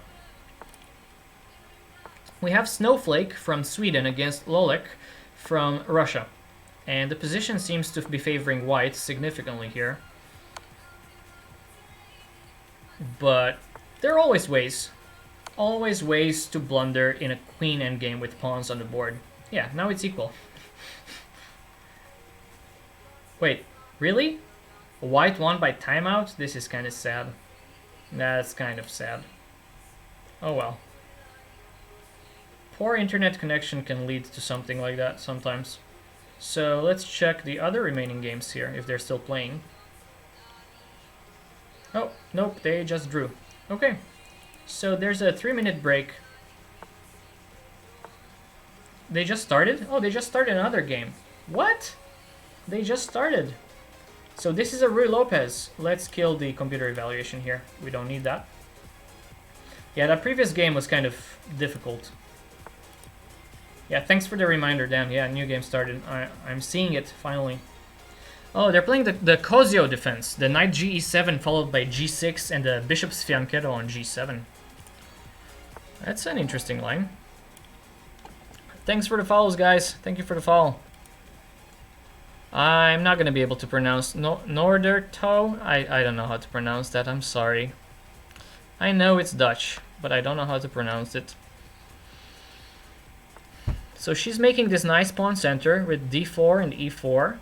So now it's a question of whether black can fight against the impending advance of the central pawns. So more often than not, when you're faced with something like this in your games, at any rating level, you're going to be trying to blockade, at least like stop the advance of the pawns. You don't want both of them to become mobile and start moving forward. So you either have to restrict their advance with a quiet move like d6 and then put pressure on the e5 square, or you have to take forceful measures and blockade with d5 right away. Here, I think d5 might be objectively stronger, because then the d5 pawn, the d4 pawn is blocked.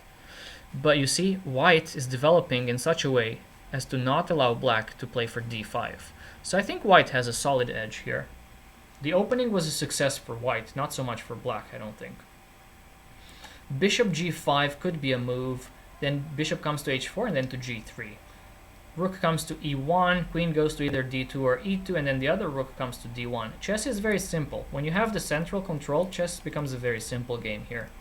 You just have to worry about like threats, but right now black has not as many of those.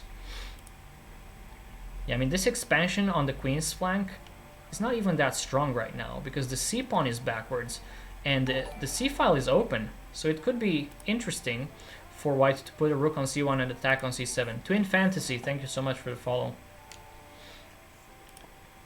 I think this position is not that great for black. c5 pawn could become weak. Black cannot play f5 because this bishop is on b3 and is pinning that pawn. So black really doesn't have too many pawn breaks. Meanwhile, white can just develop normally and just put more pressure and start advancing in the center at some point. So this should be very good for white, objectively speaking. But she is down 2 minutes on the clock already against somebody who is presumably a Real Madrid fan. Who is Jota T? Joel or Joel? How do you pronounce that? I'm just going to call him Joel. Joel Tenorio Garcia. Bullet rating. Okay, that's a pretty low bullet rating. Oh, positional king sack. I haven't seen you in a long time, my friend. I even had the French defense lecture that I promised you a long time ago. It's up on my YouTube channel. So if you type in YT, I have a YouTube special command in the chat. You can subscribe to my YouTube channel. I post not all of my streams, but most of my streams. I generally try to archive them and post them on YouTube. If they're really bad, or if somebody said some really nasty stuff and I got tilted and I lost too many games, I generally don't post them, because I don't want to see people, I don't want people to see me lose. That's the point. I only want to see people, how can I say this? I only want people to see me win. I don't know how to speak English all of a sudden. c5. So black goes for c5. c5 right away. Yeah, that's a good way to get rid of that weakness. What do? Do you let them advance even further, or do you just take? I would probably just take and exchange queens and hope that I'm better in the endgame. This is a good move as well, bishop g5. Yeah, this is good. I don't really like the fact that the black knight can jump into c4 and attack b2 right now. But it's not really a threat. At the moment, I don't think it's a threat. If knight c4, I think we can just take here. Yeah, I think so. Not sure. Hard to evaluate. So if knight to c4, okay, b2 is under attack. Just rook b1. Whoa, really? h6, but this is not a move you want to be making. When your structure has h7, g6, and f7, you don't want to start advancing the pawns and create weaknesses everywhere. Bishop goes to h4 and then to g3. It actually belongs on g3 here, putting pressure on d6.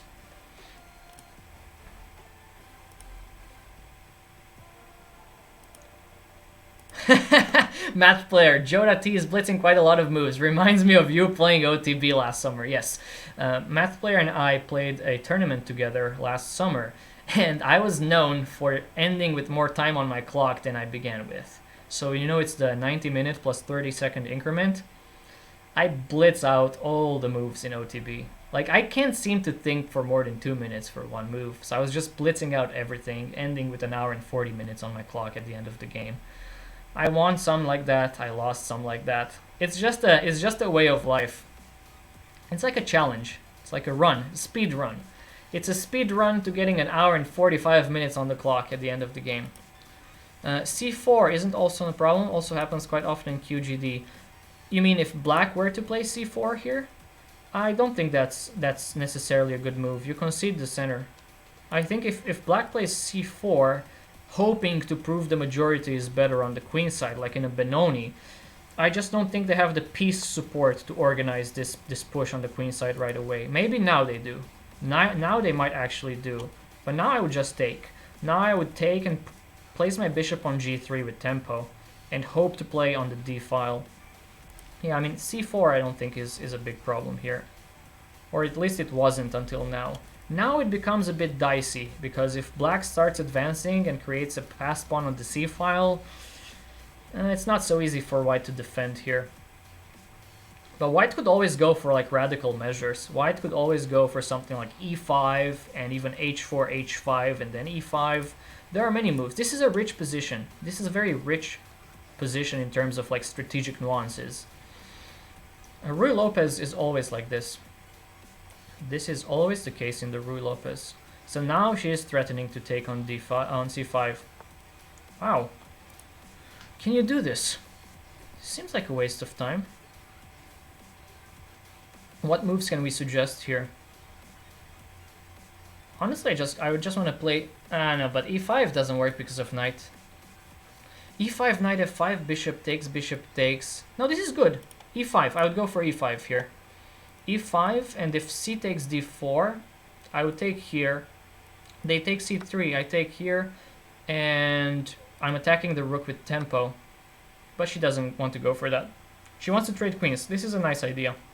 So in this type of structure, when black has 3 against 2 on the queen side and you have 4 against 3, the most important positional feature is the control of the d file. Whoever controls the d file is generally better. A lot of piece exchanges can happen, of course, but whoever has ultimate control of the d file can generally maneuver their minor pieces better and attack the loose pawns here. And the opponent does not want to trade queens. This is a smart reply. And now, what to do? Rook a d1 comes to mind, but rook a d1 runs into b4, and then the b2 pawn becomes kind of loose.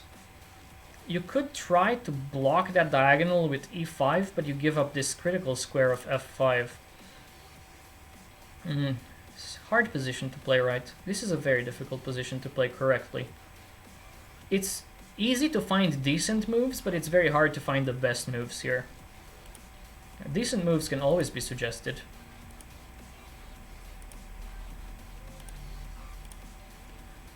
Beat the French defense soundly. Thank you, Matt Blair, for linking that previous clip. Yes, that was the title of a previous stream in which I was trying to cover the French defense from the white side.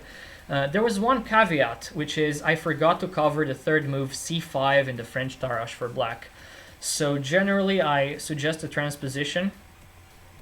Knight to e5. Okay, Eric is suggesting knight e5 here. Knight e5. That's not a bad move. Knight e5, but bishop. Okay, she goes bishop e5, which is probably slightly better. Knight e5 I was not a huge fan of because they just take, and then you take back with the bishop, and then there's knight c4. And funnily enough, the only way to protect that bishop is with queen f6. Yeah, I think this is kind of... that was going to be a bit dicey. I didn't really like knight e5 as much. Bishop to e5 I like slightly more, because now... wait, do I like this though? No, I don't like. There's knight c4. She blundered. Did she blunder? Yeah, this is a blunder. This is a big blunder. Knight c4. This is lost now. I think this is a very big blunder. Where's the queen gonna go after knight c4? If the queen goes anywhere back, then this piece is lost. Yeah, bishop e5 was very bad. Queen c7, then there's just bishop takes here. Yo, this is very sad. She just blundered a piece. That's not great. Yeah, this is just lost now. There's no way to keep the piece. Or at least I'm not seeing it. Yeah, queen c7 just runs into bishop takes. The queen is undefended now. So you have to take here, but you're just down a piece. Oh no, this is sad. Yeah. This is a sad state of affairs now. This is a bit sad. I don't see how to save the piece. Yeah, bishop e5. See, this knight c4, always a tricky move to face. Always tricky. Yeah, what can you do here? What can you do?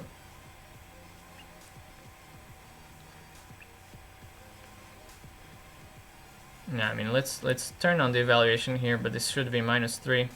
Yeah, this is -4. No way to save the piece. No way to save that piece. It's gone. And the game will be gone with this. Maybe knight e5 was correct. Let's see. Was knight e5 a move?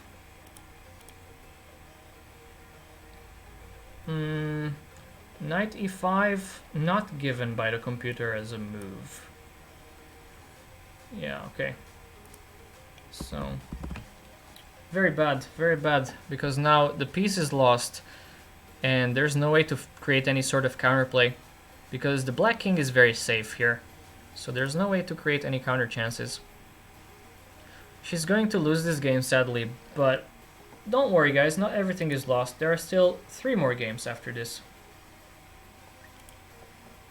Yeah, I mean, very hard to suggest even one move here. Where does the queen go? You go back to d1, you just give up a piece for nothing.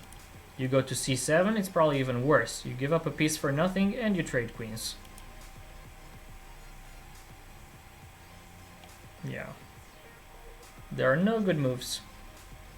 Sadly, she's down on time as well. I wasn't expecting her to fall into this knight c4 trick here, but it happens to the very best players sometimes.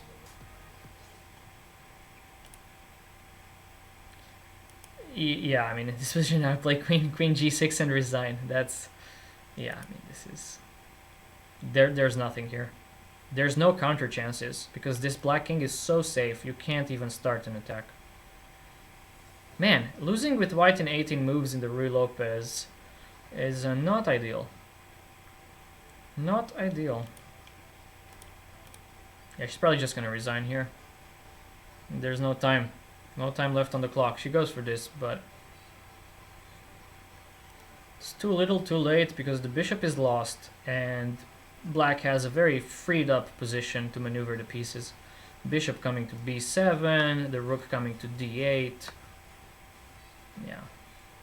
What can you do? You can't even play something like f4 that just weakens your kingside position. Wait, are they taking so much time to recapture there? That's suspicious. Why did they take 10 seconds to capture a piece on e5?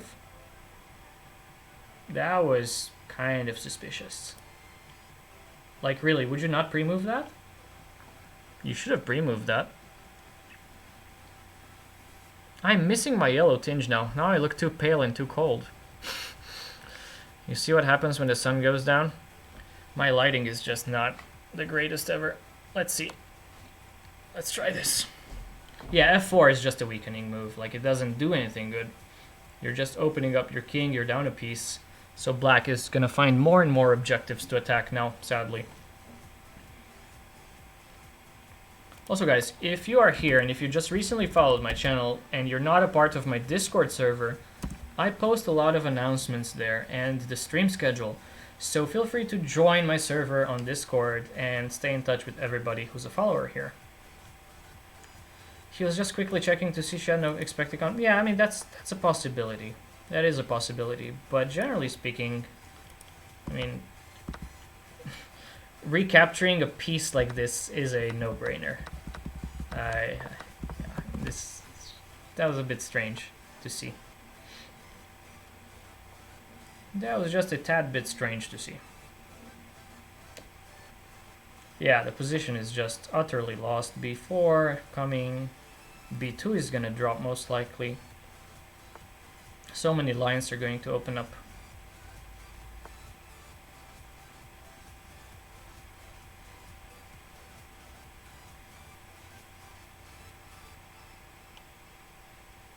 Yeah, you can't suggest any moves here. In this type of position, there are no moves to be suggested. What can you do? Can you play e5? I mean, that just gives a square. Bishop to d5 next. Yeah. I mean, they found bishop d5 in 4 seconds. That's not too bad. And they found queen b7 in 2 seconds. Yeah, this seems reasonable to expect.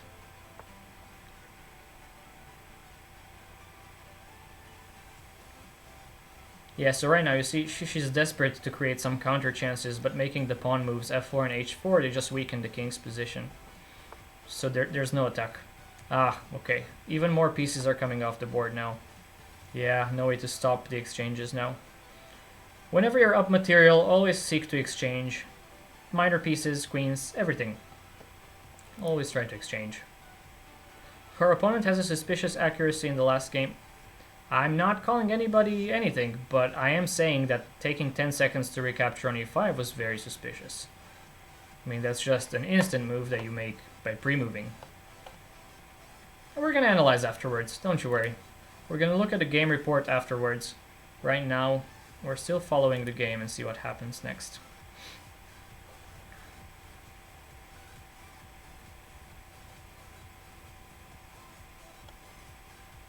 Yeah, I don't know what's happening here. The opponent is thinking a long time all of a sudden. Anna-Maja is pre-moving.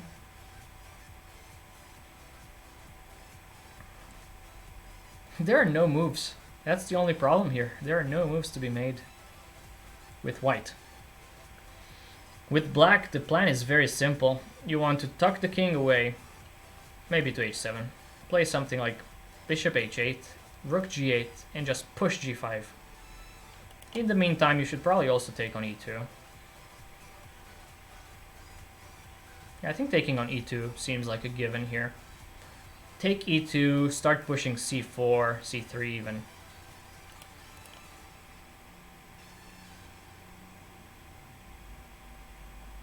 If you're winning, trade pieces. If you're losing, trade pawns. Yeah, of course. I mean, that's pretty normal. If you're winning, always seek to trade pieces. If you're losing, try to exchange all the pawns, but not if you're down pawns. And here, sadly, Anna-Maja is down a pawn as well. Not just a piece, but actually, sorry. She's not down a pawn, but rather black has a majority. Black has a majority, so it's going to be very hard to trade pawns and not allow a passer. She's going to allow a passer regardless. Yeah, this is lost.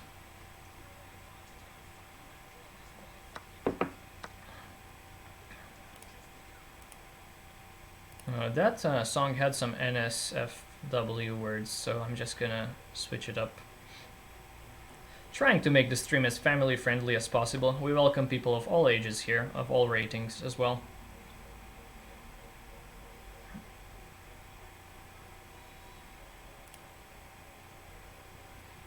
Yeah, so many trades. So many piece trades here. This is nice, but it doesn't actually attack g6 because it's protected by the knight. Yeah, she has to she's in pre-move mode here. She only has 7 seconds left, has to pre-move almost everything. Or make every move in 2 seconds or less, which is pretty much the same thing as pre-moving. Okay. Yeah. Oh, maybe bishop h5, bishop h5, bishop f7, knight takes f5. And all of a sudden you're somehow alive. Oh, or that, I missed that. Wait, really? Whoa, is this, are we back in the game? This opponent is not a cheater. If they just allowed this is definitely not a computer cheater. Or maybe they just saw this far. Also a possibility. I didn't see that. I did not see that combination. They play pretty fast. I think the opponent is playing fairly here. I mean, he's making moves very fast. Ooh, ouch. This is grim. Queen b7. Queen b7 doesn't work. No, that hangs the knight. Let's not do that. Let's not do queen b7. Maybe queen f6. Queen f6 could be a move. Or that. Just here. Trapping the queen is gonna be lost. Rook d3 and the queen is bye-bye. Okay, game over. Wow. Sadly, not a good game because of that bishop e5 move. Yeah, I would probably resign here. Probably resign here. Okay, this rook is lost as well. Last try. Last try. Come on. Just capture that pawn. Okay. So last hope here would be stalemate, but she resigns. Sad face. Let's run a report on that game. I'm curious. What do you guys say? It didn't seem that suspicious. Only one move was suspicious to me. Only one move seemed kind of suspicious. And that was the bishop e5 recapture. So let's see what the report says here. 81, yeah, I mean 81 is nothing. Wait, really? How is this? No, there's no way this is actually winning for white.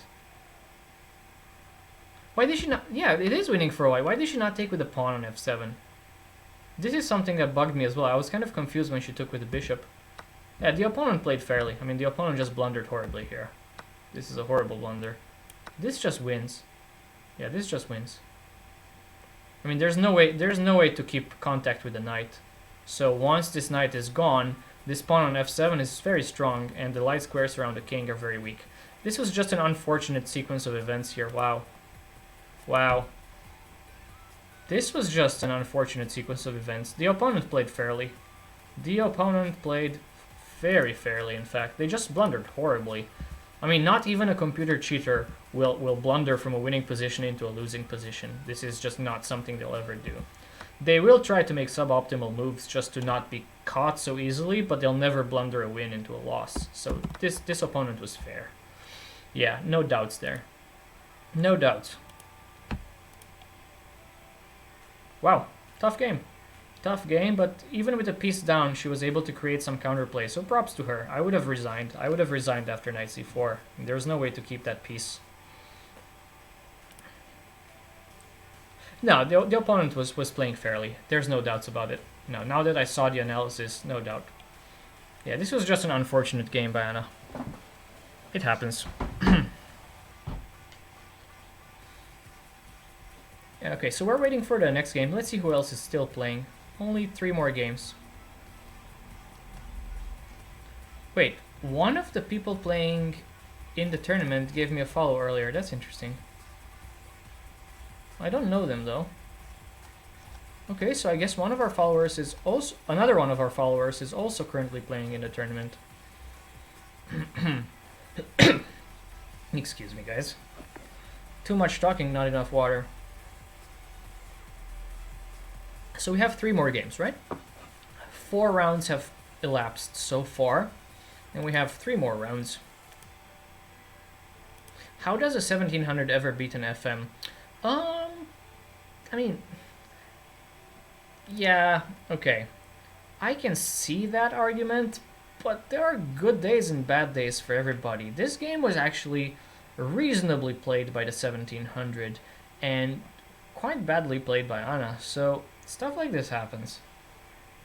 For hell's sake, I almost drew a 2600 OTB. I reached move 40, the position was 0.00. Did you know that Positional Kingsack is saying, did you know that Alireza Firouzja got banned on chess.com for cheating, but after they investigated, they concluded he was just improving fast? Wow, that is...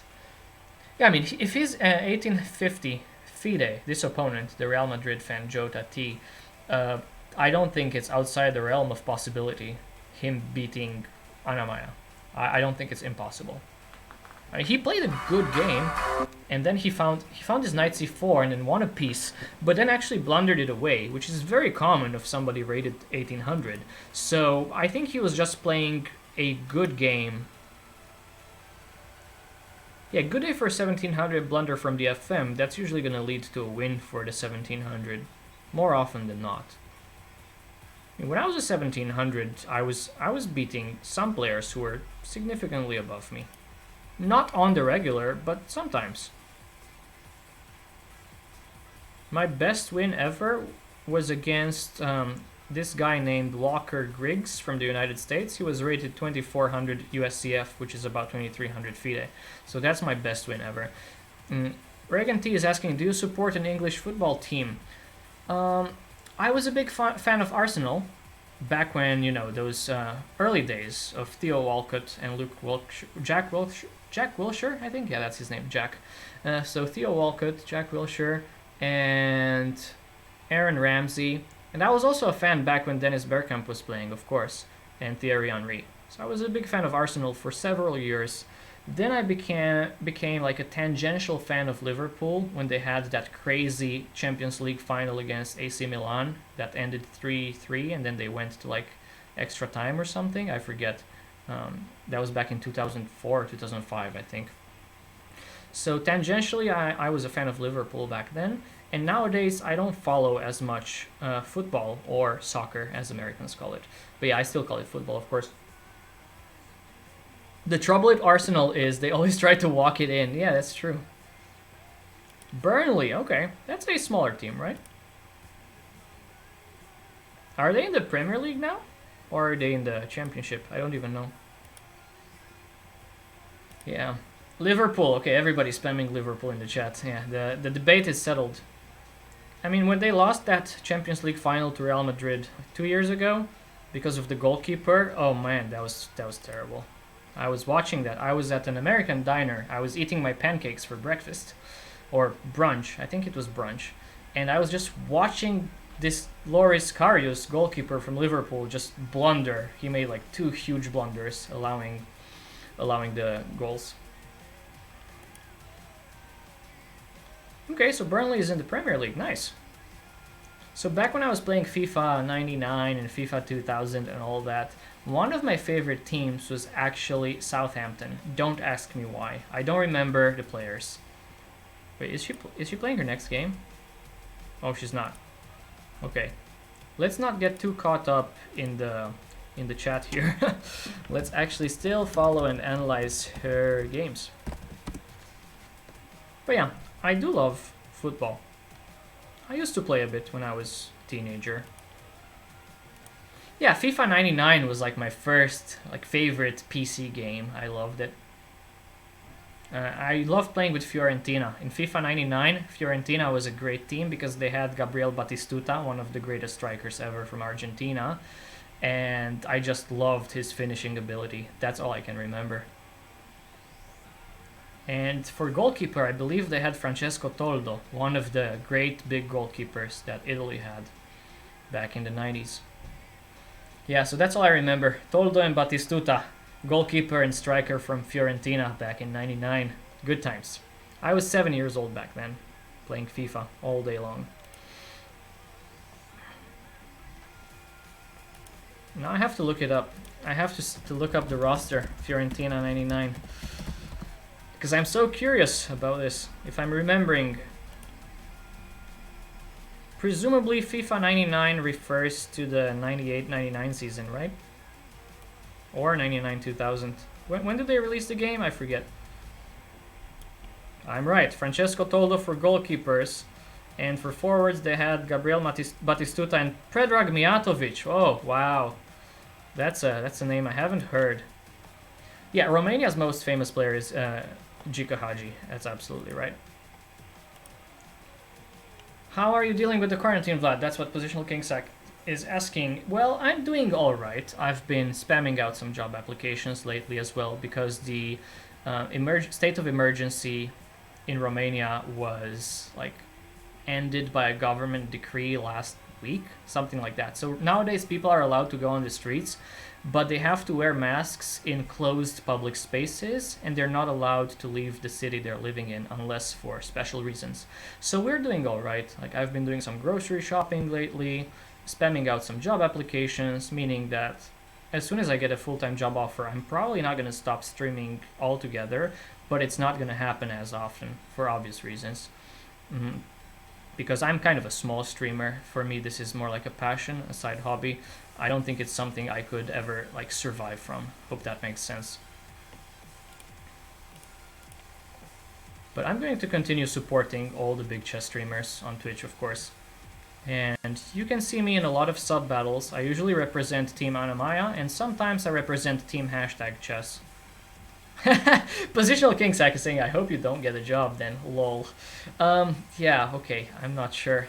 I'm not sure that's nice to wish upon me, but okay. It's not been going so great for the past like 3 months, so maybe you have a point there. But yeah, with the coronavirus epidemic, it was quite hard for me to... Wait, did the game just start? Ugh, what am I paying attention to? Okay, game just started. Okay, there we go. E4, best by test. E5.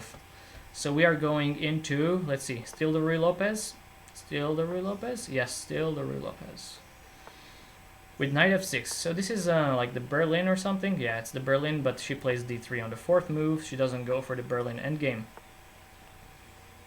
Okay, a slow maneuvering game is about to ensue here. This is not going to be a tactical game, at least not right away. Castle's kingside is inaccurate because of bishop g5, I thought. Yeah, you normally don't want to allow the bishop to g5 in the Ruy Lopez. That's why they sometimes play this h6 move first. Okay, bishop goes to c2, very nice, reinforcing the center in the future. Honestly, I think both players are misplaying this a bit. Usually black plays h6 to prevent bishop g5 and white plays h3 to prevent bishop g4. To me, it's kind of a shock that both players are just not making those moves until the bishop actually lands on the g file. Knight f1, knight g3 is a normal move, normal plan. So what white wants to do is they want to control the f5 square as many times as possible. Knight g3, knight h4, and then sink a knight into f5. This is a normal plan. Meanwhile, they should fight for the b file, because if you allow g4, that looks like a move I would make. This is not an Anna-Maja move. This looks like a very aggressive move. Wow. I was not expecting g4. The center is reasonably closed, so the point of white is that g4 is not that much of a weakening move, as it is a space-grabbing move on the king side. Yeah, I don't really know. I mean, I don't really like this pawn on c3. It could become weak, but it's also doing a good job of defending b4 and d4. So, next move, I think she wants to just put a knight on f5. That seems like a natural progression. Or just place the knight on h4 and then on f5 that way. Let's see. Let's see what she has in mind. Who is the opponent? Who is Atomic, name not set. Bullet Current 2400. She is playing a 2400 in bullet. Wow. This is not going to be an easy game. I don't think she's on tilt necessarily. Yeah, I don't think she's on tilt. I don't think this g4 move is necessarily that bad, but of course against a strong opponent with the queen still on the board, g4 possibly not the best move. Can you play d4 here? Is d4 a move? Why is d4 not a move? There's a pin. Yeah, why is d4 not a move? Ah, okay, d4 takes, and now bishop b4. Yeah, okay, fair enough. Fair enough. But you just take with knight. You just take with the knight. They have to take. I think d4 is a good move here. Hard to calculate though. So if d4, what is black going to play? They probably have to take, yeah?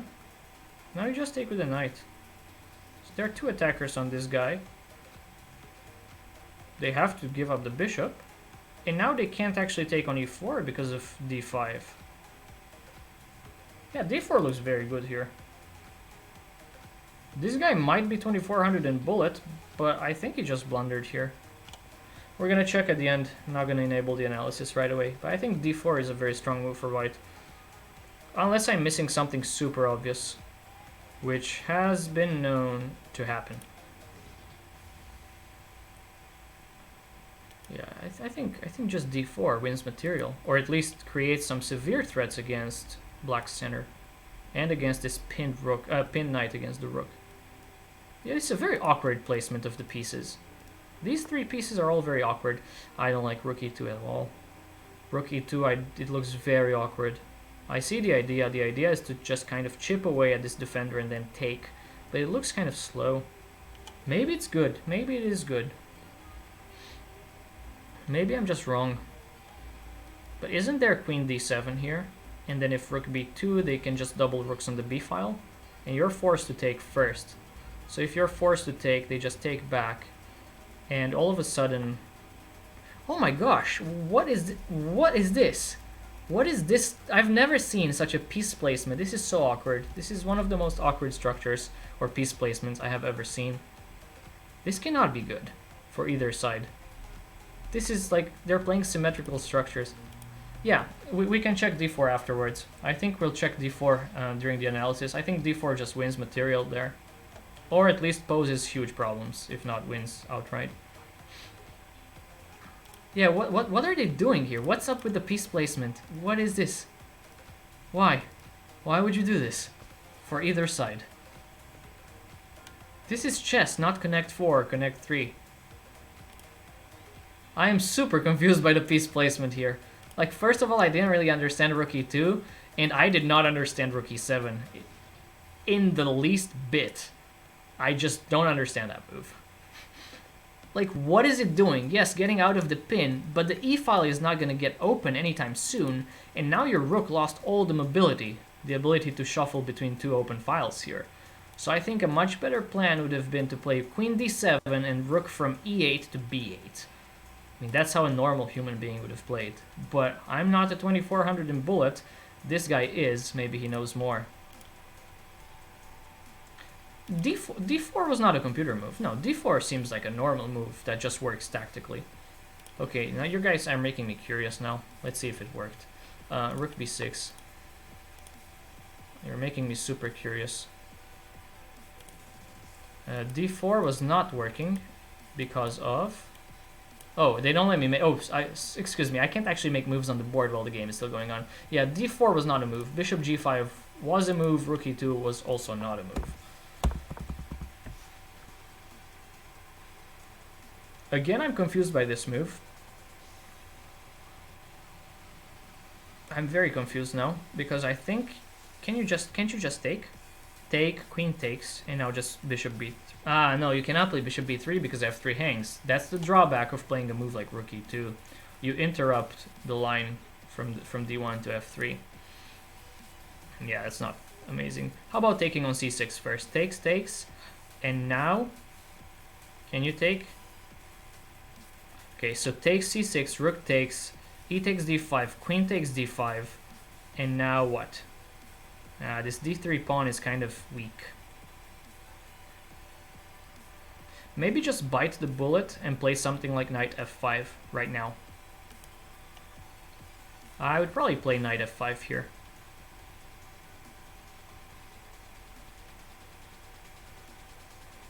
I don't know. Hard to suggest moves again.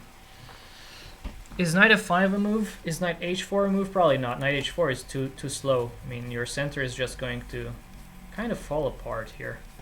d4 now! Okay, I'm not anticipating any of the moves here. d4 now. This is crazy. What can I even calculate here? There are so many things to calculate.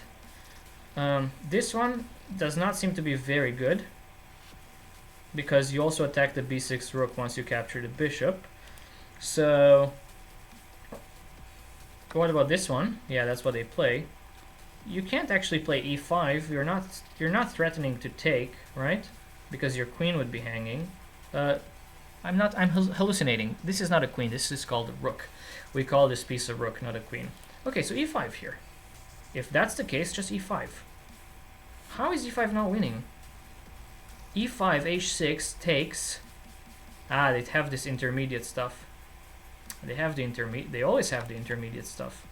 I'm not anticipating anything at all in this game. This is just too crazy. Is somebody trolling this game? I don't know. We're gonna have to check the report afterwards. I just don't understand what's going on. Yeah, I mean, rook e2 and rook e7 just seemed like really awkward moves to make, so that's like troll chess. Rook e2 I can kind of understand, because you can lift it to b2. But rook e7 I don't understand, because you cannot bring it to b7. Bishop to b4. Yeah, they're just trolling me now. I can't cover this game anymore because I don't understand what's going on. e5, finally. Just take. Or maybe take... No, just take e4. Just take e4 first and then take e7. But they take... Man, this is kind of annoying. No, this is fine. Just take e4. This has to be good for white now. Just take e4, take on e7, you're attacking the queen, they have to recapture, and then you bring this knight somewhere else. Okay, so they still have to take e7. They can't start complications with this because you just captured their queen and you're not getting our queen back. They cannot play knight c3 either because we just take the queen, and when they take our queen, we just capture and we're just up material. We're up a piece in that line. Are we? Are we up a piece in that line? Let me count. I don't think I can count. So knight c3, take queen, take this queen. No, I think that's just equal. But no, we're up a rook. We're up an exchange or a rook. I just cannot count all of a sudden. Oh gosh, so we start with 4 minor pieces. Yeah? They also have 4 minor pieces. So if they play knight c3, we take their queen. We're up a queen momentarily. And the rook. We're up a queen and the rook. Yeah, okay, this is just winning. So they have to capture back on e7. They have to take back on e7 first, and then, let's see, how do they capture? They capture with the queen. And now there are some questions. Do you want to take here?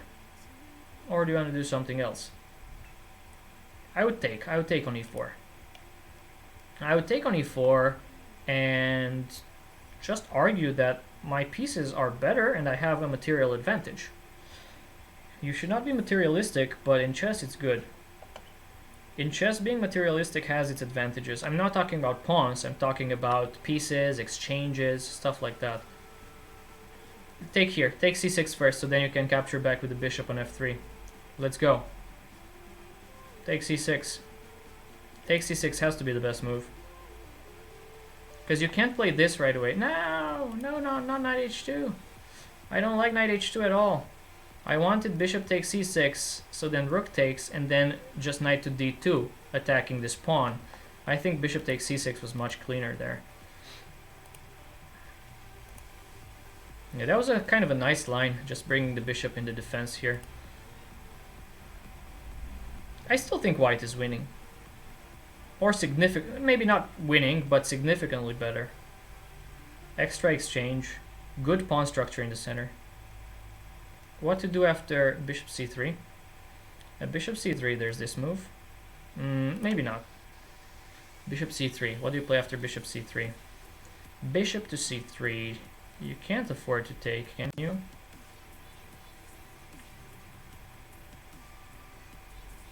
I would play this. Bishop c3, I would just take on c6. They take on a1, I take here. Oh, and now we see the drawback of the move g4. How to play. I think it's time to give up this. I think it's time to give up this bishop here for this knight. Because this bishop is kind of awkward. I don't really like it. It could go to b3 and put some pressure here. But you have to understand that h3 is under attack. But just rook e3. Rook e3 seems decent. Rook e3 seems more than decent. It also prevents bishop c3. Yeah, just go rook e3. Let's go, Anna. Let's go rook e3. This bishop is out of the game, and putting a rook on e3 also has the added benefit of blocking off this diagonal forever. Yeah, computer really doesn't like queen h4. I also don't like... Okay, so she does take on c6. Ooh, spicy. There is some spice, sugar and spice and everything nice on e8. Oh, beautiful. This is game. This is GG. This is just game. Nice find. If rook e6, you just take the bishop, your upper rook, and you have no worries in the world. This is just game. Nicely done by Anna. Winning against Ata-Mek from Poland. Rookie, I mean, mate. No, it's not mate. Oh, it's not mate. They have bishop f8. Ah, now I'm seeing it. There's no mate. There's no mate.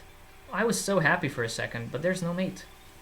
Ah, that's what I missed. Bishop f8. Now I understand. Yeah. I missed that. Rook b1. Nice move. Nice move. Not playing rook e3 right away. I mean, he doesn't have time to take on h3 because this piece drops. Very nice. The same threat exists. Queen e8 is a positional threat, putting this bishop back into its cage, and then just exchanging rooks and bringing the other rook c2, c8 seems like a very dangerous attack. Meanwhile, the knight is doing a sufficient job of protecting both g4 and all the checks on the first rank here. This knight is very strong. It's actually a good horsey. Horsey on h2. Strong piece. Bishop f8, there's no mate. Yeah, that rhymes. Didn't catch that in real time, but now I'm hearing it. I am hearing it now. Who is this Ata-Mek guy? Did he give a name? Probably not. This game has confused me incredibly much. I don't understand most of it. Like, I didn't understand the first 20 moves. Between move 10 and 20, everything was a blur. Like, nothing made sense. But chess be like that.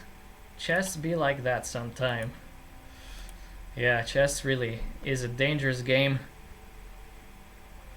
Sometimes you feel like you're a decent player and then you watch some GM games and you just don't understand a single move in a sequence of 20. And sometimes you watch other fellow chess streamers and you just go, what is going on? What's happening? I don't understand. Finally, time to bring the other rook on the open file here, I think. Yeah, that maneuver with the queen to h4, now back to e7 was questionable at best. a3 right away. Does this work? I see. Yeah, because bishop takes, rook takes, c takes, and now just queen. Queen takes a6. You don't really want to take on a6 and give up d4, right? So maybe a move like rook c2 makes more sense. Yeah, come on, rook c2. Rook c2 just wins. Rook c2 just wins. Come on, Anna. You got this. Rook c2 wins. On the spot. Yeah, there we go. Rook c2 just wins. Queen c7, queen b3, and game over. Finally, I'm understanding the tactics in the endgame here. Up on time against the bullet champ. I mean, bullet players are not necessarily strong classical chess or rapid chess players. Bullet players just see tactics very fast. That doesn't mean their positional understanding is as great as that of an FMs or WIMs.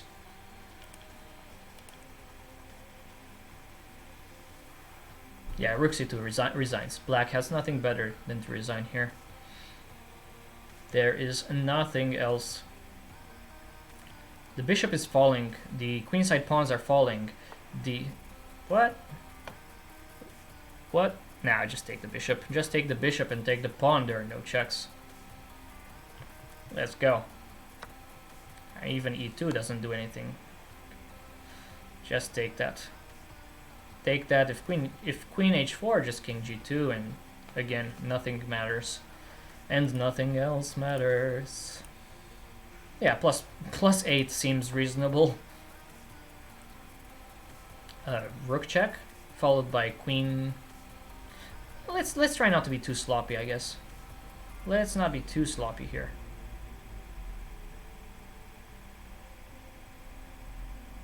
Yeah, it's good not to botch a plus 8 position when you're up a rook. Okay, takes a6, good move. Just king g2 here.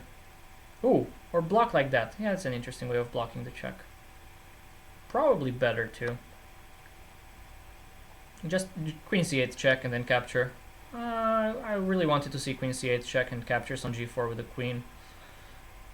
That would have been more accurate, I think, but this is still completely winning. This is completely winning. Just have to bring the queen back in defense. Don't be too crazy here. Just play queen e2.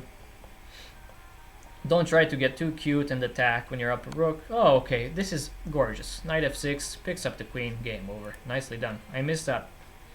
I actually missed that one. Gorgeous move. And let's see the accuracy of this. This was kind of an interesting game. I didn't understand a lot of it. Knight f6, very nice move by Anna-Maja. Horsey f6, always play, as Manuel is saying in the chat. Okay, you guys are seeing the board cut off a bit. Let's resize. Let's resize even more. Okay, now the board is not cut off anymore. 91.4 against 91.6 accuracy. Okay, that's funny. So Anna-Maja was never worse. She was never worse in the game. Interesting. But I didn't understand any of the moves. Starting around here after knight g3. Okay, g4 confused me a bit. Knight g3 was normal. But starting around here, I wasn't sure what was going on. Bishop a4, excellent move. And rook b6 is the best move. Rook e2 is a mistake. Yeah, that cannot be recommended. So let's see the line. d4. d4. Come on. Let's go d4. Let's show what happens after d4. Or why the computer doesn't seem to agree with d4 here. So this is the best move. Okay, the evaluation is very jumpy, but this has to be the best move.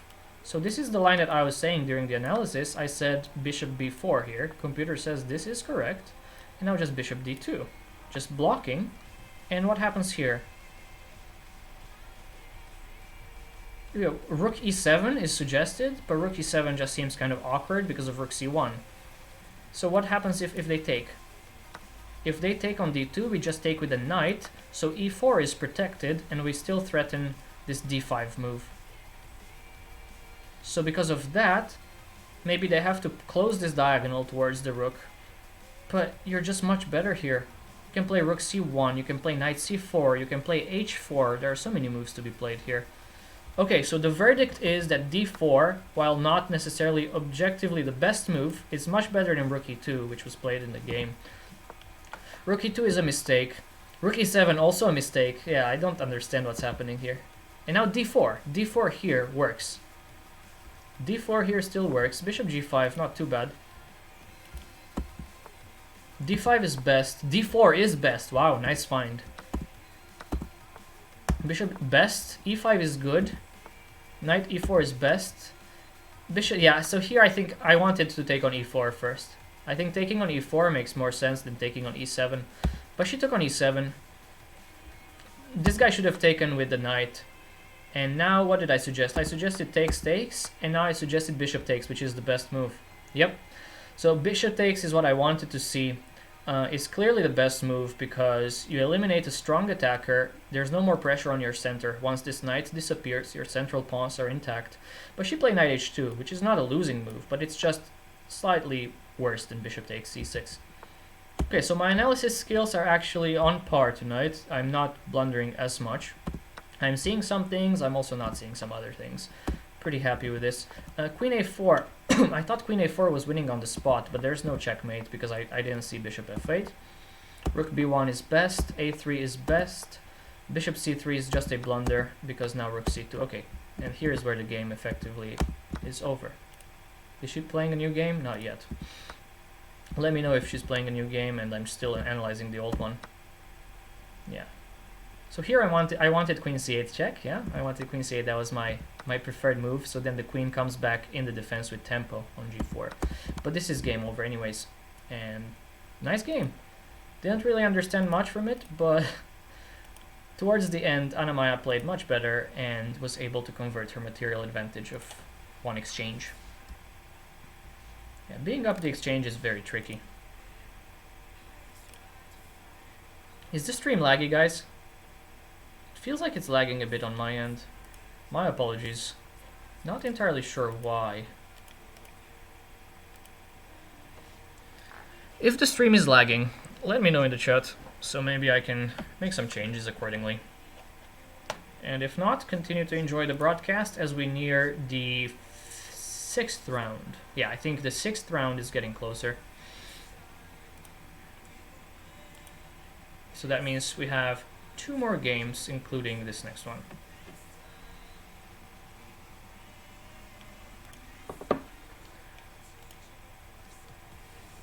I learned chess when I was 5 years old. I learned the rules from my father. It is lagging a bit. Okay, let me see if I can do something about that. You know what? I'm just gonna kill the music for now. Yeah, I'm kind of tired of this music. So let's talk a bit about how Anna is doing. She is doing well, Feel the Thunder. She has 3 points out of 5 games, and she's been playing some interesting chess. She had a really nice sacrificial game in round number 2, and then she sadly blundered from a winning position into an equal position and then into a lost position. She missed checkmating 2 in the end game, which was kind of sad. But yeah, she's doing well. So to answer Reagan's question, I learned the moves when I was 5 from my dad, as I was saying, but I only started playing more competitively when I was 12 or 13. Luigi, thank you for the follow.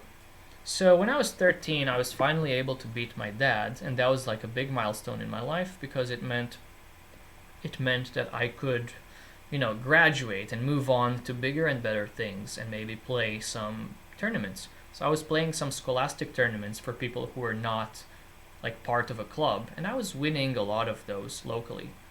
And then I decided when I was a high schooler, when I was 16 years old, I decided to sign up for the only chess club in my city, in fact, or one of the 2, I forget. I think it was the biggest one.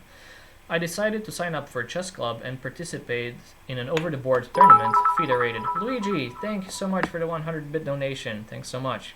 Welcome to the stream.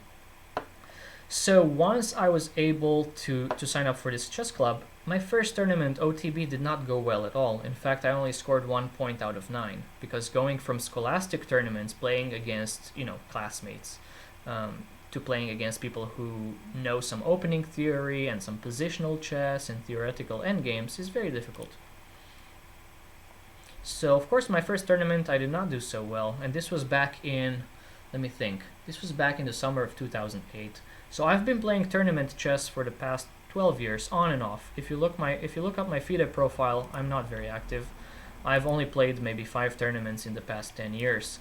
So that explains why my current rating is only about 1795, and my strength is, I would say, well above that. Not sure how much exactly, but definitely above 1800. So yeah, I'm really enjoying chess. I learned most of it by myself, so this is something I'm really proud of. I learned chess by myself from a lot of books and from a lot of GM games that I was watching online. In fact, one of my favorite websites for chess games is called Chessbomb, chessbomb.com, where you can follow a lot of top GMs play in international tournaments with computer analysis. One thing that bothers me about Chessbomb is that you always see the analysis, and I'm really trying to analyze without the computer most of the times when I'm looking at a game. So it kind of bothers me, but I just hide it. I just hide the analysis, and I can just do my own analysis, and then at the end I like to cross-reference, double-check with the computer. I think this is the best way to analyze your games even. So let's say you finish an OTB game and you go home. Your first impulse is to import the game into Lichess or Stockfish or Chessbase, whatever software you use, and just look at the evaluation. But I think it's a lot more beneficial to you as a chess player if you just sit down, maybe even grab a board, just play through the moves and try to understand all the possibilities and all the variations. And only then, at the end, after you built your own tree of variations, import the game into the computer and see where you made mistakes. Because seeing where you make mistakes during your analysis is very beneficial for your chess skill. So I think that's a clear path towards improvement. Also, what's happening in this endgame here? Sasha Moshkin against Mikhaet. Is the horsey getting trapped? No, but it's close. Oh gosh, come on. This looks bad. It looks like the horsey could get trapped here. Rook h8? Yeah, rook h8. Ah, I see, but there's always the defense. That's funny. There's always a defense. Yeah, they're just gonna keep drawing. I mean, keep making moves. Keep making 50 moves until they draw this. Oh, wait. Could this be lost now? Could this be lost? Where do you go with the king? c6? That's not the right square to go to. I think king to c6 was necessary. Oh, this is a comedy of errors. This is a comedy here. What's going on? Okay, threaten checkmate, maybe? King to b6, but they can just get out. It's too strange of a game. I don't understand what's going on. I think black had a win momentarily. For a moment. For a moment, I think black had a win. Yeah, I don't understand what's going on here. Should be a draw. This should be a draw. But what can you do?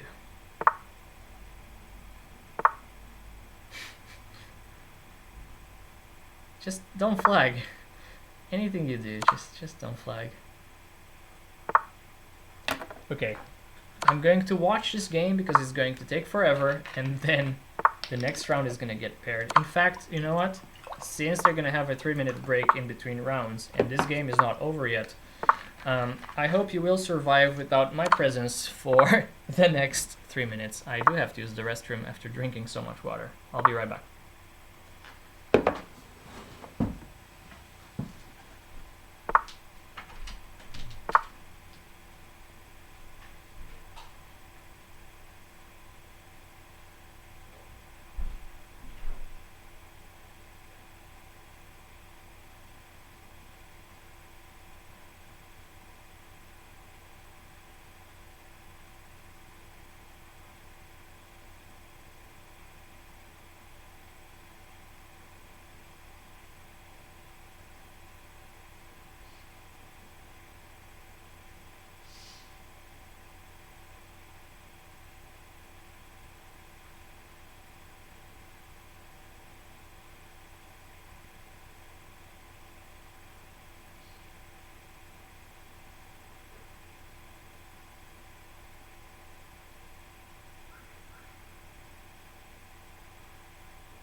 And they finally drew by the 50 move rule. Okay, well.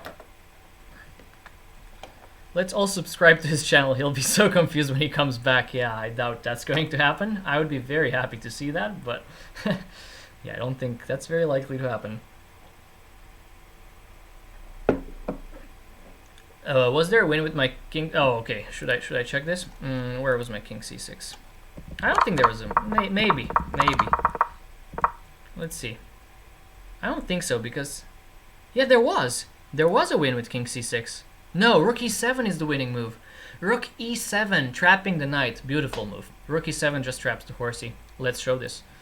Rook to e7, and there are no moves to be made here. There are no moves to be made. If king c8, you're simply going to play king c6 and give mate on the next move. Or, you know, they have to give up the knight. And after rook e7, if knight a6, you simply trap the horsey like this. Yeah. Yeah, so it felt winning. For a split second, it felt winning, and I was right, but the move was not correct. Rook e7 had to be played here. Hard move to find in time trouble. Oh, he's coming back. Everyone act normal. You guys are trolls. Okay, so Anna-Maja is playing her 6th round game. Let's stop the evaluation here. And she's going for the Caro. Is this like the 3rd Caro or 4th that I'm seeing today? Nobody has played the London system or the French defense. I couldn't rant about those 2 boring openings yet. Wow. So they're going for the classical line once more with h4. This is a very normal. Oh, okay, but they don't go bishop d3 right away. They start with knight f3, which is also playable. Bishop to f4, yeah, this is a move. Bishop f4 is a move. Point being that they're trying to deny the c7 square for black's queen. Yeah, this is just a typical Caro-Kann position. Bishop to e7, and still, ooh, I think she has to trade. Yeah, you should not allow a knight to jump into d6, because you need your dark squared bishop here. Dark squared bishop is your most valuable minor piece, so you should probably just take on e4 and bring the other knight to f6. That way you just develop normally, and your position is not as cramped as before. Yeah, so takes, knight f6, queen b6, castles queenside. These are normal moves. Yeah, queen b6 or queen a, even queen a5. Queen a5 could be a move. Oh, she goes for queen to d5, centralization, centralizing the queen. Yeah, this is a good move as well. Okay. Queen to d5, the point, oh, c4, inducing c4. This is probably not as great. Can I type this guy's username in the chat? Semedin Husseinov, bullet current 1761 max 1845, blitz current 2066 max 2111. Seems like a decent player. A song request, Neil Diamond, Sweet Caro. Sweet Caro-Kann. Oh gosh. I don't think he sings that. Okay, I'm gonna try and look that up. Neil Diamond, that's a good one. I love Neil Diamond.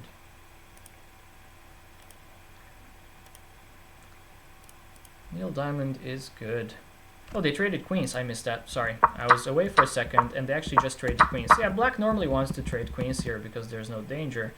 And they also wanted to castle queenside and double rooks on the d file, because now the d4 pawn cannot be reinforced by another one of his colleagues.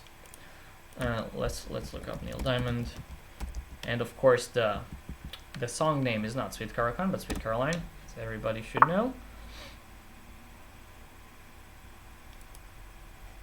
Yeah, this is thematic. Let's play it. Thanks for the recommendation, Screws. It's a good one. Go back to the game here with bishop f6. She's just trying to apply more pressure to d4. You have to try and restrict this d5 advance though. The d5 advance might be possible right now. I don't think she has done a good job of restricting that. But now the opponent plays knight to e5, and again I think you should castle. Do you want to castle kingside and allow knight d7 and then takes on f6? Doesn't seem too bad. Yeah, I would castle kingside. I don't mind giving up my bishop in this structure here that much. So now there's a threat. The threat is taking here and then taking on c4. That was black's point here. Also, there's the idea of still castling. Actually, you don't have to castle here. You could go king e7. King e7 is probably the better way of connecting rooks in this position. Rook to d8 is a move. King e7 could walk into some problems after rook h e1 and then forcing d5 through, and there's some problems along the e-file. Yeah, so maybe king e7 is not as safe as previously thought. But rook castle's queenside works. f7 is defended, so after c5 you can just take on e5. If they take on d6, you're just up a pawn. Yeah, I think I would opt for castle's queenside here. Although there is the idea of somehow opening the bishop towards a7, but not right now. Right now, if they try and do that, the knight hangs. If they push d5, the knight would be left without a defender. And I'm starting to draw arrows. I'm starting to draw arrows like Hikaru. A weird time. Somebody said weird time to pre-move. Just played a guy who was pre-moving. Oh, pre-moving and blundering everything in the opening. Let them do it. Let them do it. It's good for you. So Peter, knight back to f5. Is she just trying to induce as many weakening moves from her opponent? Probably. Just attack the bishop. Aha, so if takes, they have the intermediate check here. Ooh. I would not want to give this bishop away if it means I'm destroying my own structure. King e7 here. King e7 here might be good. King e7 followed by king takes f6. The king is very safe on f6. You guys know I have a propensity to actually bring my king out, especially when there are no queens on. So... the phone number is a valid one in Ankara. LOL? Okay, well, don't call him during his game. Nakamura arrows. Yeah, my arrow drawing skills are not as good on chess.com. I'm much more used to Lichess. Yeah, I'm not as fast as Hikaru though. Also, very controversial take. I unfollowed Hikaru because of the spammy chat brought on by the XQC followers. So I just unfollowed Hikaru earlier today.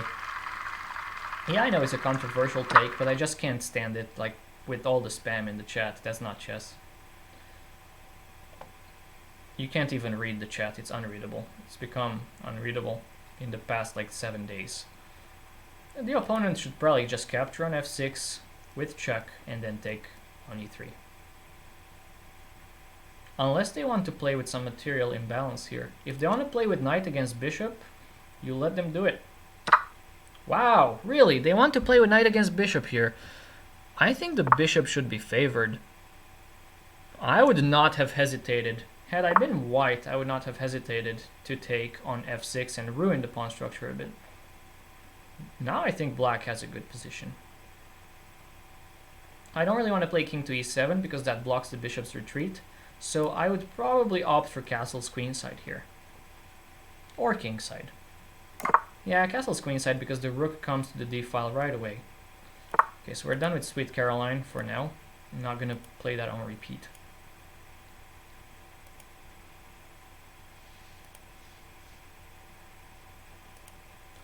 His chat was not like unbearable beforehand. I mean, his chat was, yeah. You had a bunch of spam in there, but it was still readable. If you're there to follow the chess and just suggest moves and talk about random ideas, it was somewhat readable, not as spammy. But now you just have Monka S, Monka W, Pepe Head, 5 Head, and Feels Bad Man, and all these like emotes, and there's nothing to talk about. There's nothing. It's just spam. Alrighty.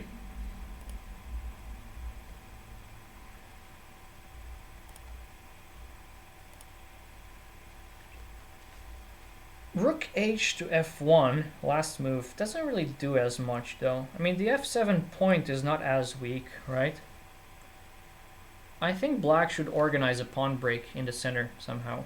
You want to open up the lines, the diagonals for the bishop. So I want to organize a central break with c5 most likely. So I would consider, woo, f5. f5 I don't like as much. But okay, it makes some sense. It's not a bad move. I just didn't like it initially. Bishop f6, knight g6, rook e8, or just rook f7 coming to d7. Yeah, this is not bad. This is playable. And you could also play something slow like king c7. King c7 could work here. In fact, maybe it's better not to move the bishop away from g5 right now. The bishop is doing a decent job. It's on a fairly open diagonal here.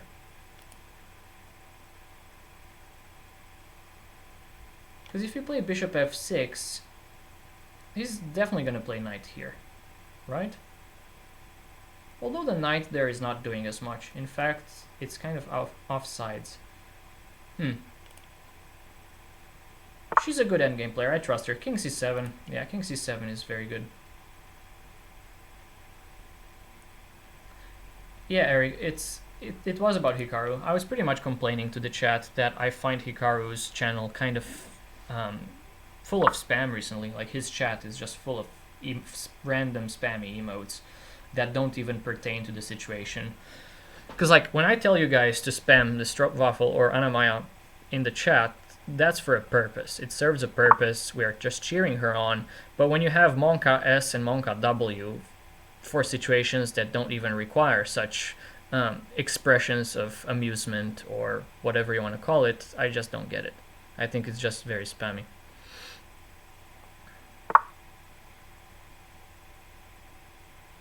Rook to d3. The opponent wants to double rooks on the d file as well. So, what to move here? A5, A4? A5, A4 is a bit of a weakening move, though. You don't really want to play A5, A4 because your pawns right now with black are really solid. It would be nice to place the pawns on the light squares, though. So have some light square control with the pawns and have some dark square control with the bishop. It's very hard to suggest a breakthrough in this position, Manuel. That's very difficult. Bishop f6 followed by e5, maybe, and double rooks on the d file could be an idea. Although that loses a pawn, doesn't it? You could try b6 followed by c5, but the problem is white always has this advance with d5 at his disposal. So b6 and c5 is a bit double-edged, because you don't really want to give them a passed pawn. Hard to break through. Okay, bishop f6, normal move. This seems to head towards a draw, although for some reason I believe the bishop is still better than the knight, but kind of hard to open lines. Okay, how about now? How about now? Can you play e5 here? It's very double-edged, because f5, the f5 pawn becomes very weak once you push e5. So once you push e5, let's show this. Let's highlight it. Once you push e5, this pawn on f5 is left without protection. In the future, the king can just invade and capture. So, not easy. I would just double rooks on the d file and try and push c5 through. That's like the only way I would play for counterplay here. This knight on g6 is very annoying. It's not attacking anything per se, but it's very annoying. Like, it's a good piece. It's a good piece for sure.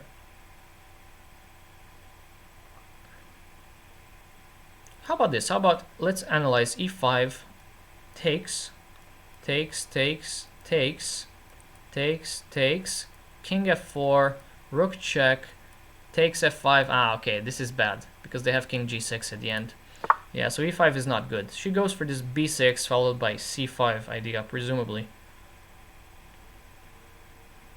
Or maybe she just wants to play a5, who knows. I really wouldn't want to play a5 though. I want to reduce the amount of pawn moves that I make here with black until I realize how to break through.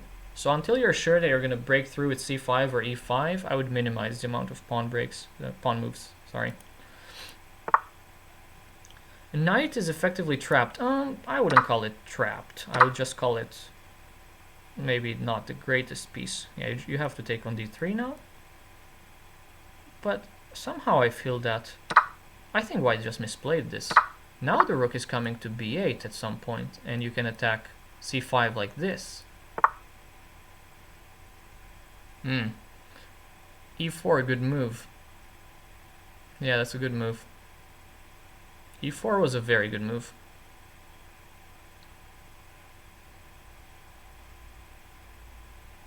You probably have to just push.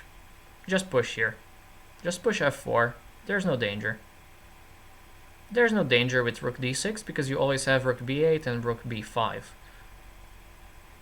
And it seems to me that white is actually not doing so well there. Yeah, just push f4, rook d6, rook b8, and I think black is better. But she needs to play faster. Why is she down? She's down 6 minutes and 15 seconds. Wow, this is bad. You'd think that after playing so much blitz, she would be a bit faster in this time control especially. Not too worried about this move. Not too worried. I think rook b8. Rook b8, rook b5.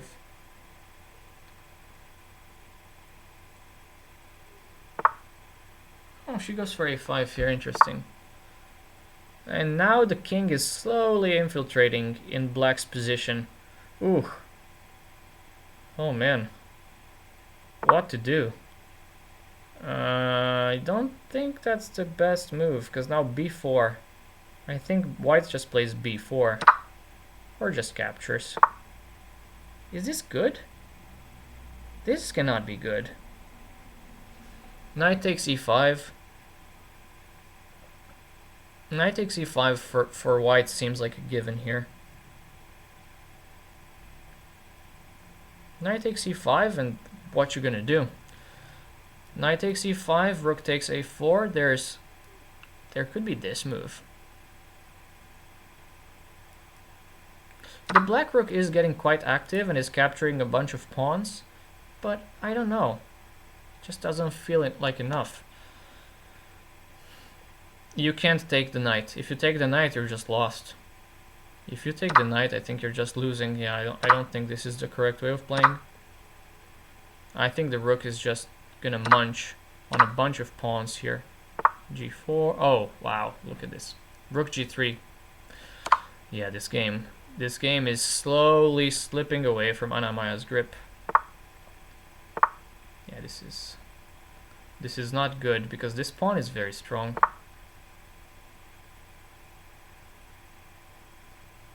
How to convert exactly though, if not by flagging? Yeah, rook d5 was... I mean, no, rook d5 is impossible. There's a zugzwang here. Yeah. Yeah, no, just here. Just rook f3. Rook f3 with the idea that if king here, then you just sacrifice the rook and then you capture here, and that's a winning pawn endgame. Yeah, this has to be winning for white somehow. Just push, and now push the king and infiltrate.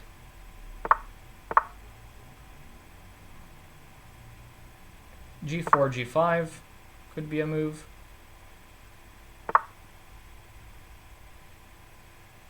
I think the opponent is not exactly sure how to break through, how to win here. Yeah, I think e5 was... I think e5 earlier was definitely a mistake. We'll see afterwards. Am I not? Okay, there we go. We're back to the live position. Yeah, this is just game. Oh well. And she resigns. Just 3 out of 6 points. She needs a win in the last game for sure. Let's see here. But maybe e5 was... I don't think e5 was necessarily a mistake. But I would have preferred to see rook b8 here. Yeah, I mean, this is just... This is just a tough game. Let's see. Let's analyze. Rook b8 with the idea of rook b5 targeting the pawn there. Again, we're seeing this from white's perspective. I'm not entirely sure why. Should be able to flip the board, but I think it's right here. Yeah, there we go. 97.8 against 93.7. Wow. So apparently computer seems to believe this was like good for white the entire time. This is +1? Can't believe it. Cannot believe it. So f4. Yeah, but f4 allows this king infiltration. Yeah, this is just too passive. Black is too passive here. He is stuck to defending e5. No blunders by either side. No mistakes by either side. But Anna-Maja made 7 inaccuracies. Okay, this is a bit strange.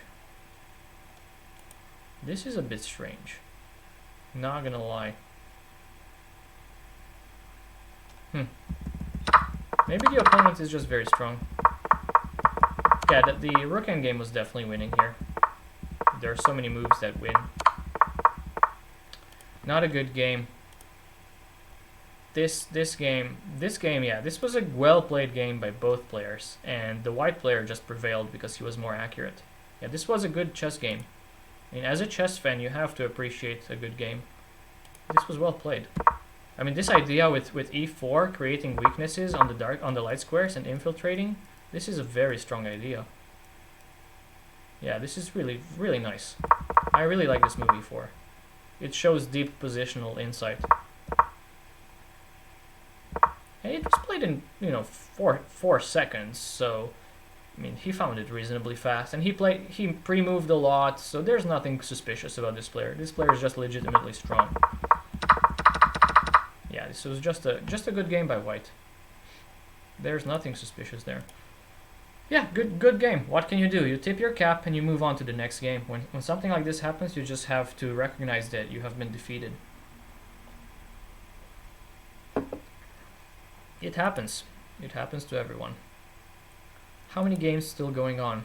Only one. Really? Only one game going on? That has to be from the previous round. Yeah, this is not the correct one.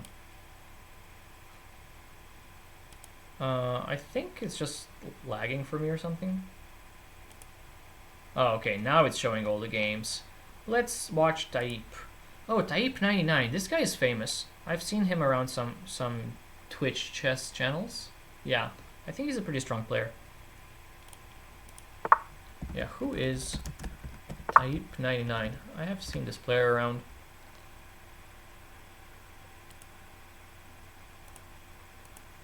Adam Taylor.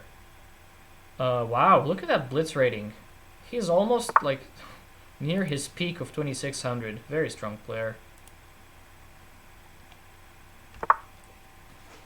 So, what's happening in this position? Black is trying to attack on the king's side, white is trying to attack on the queen's side.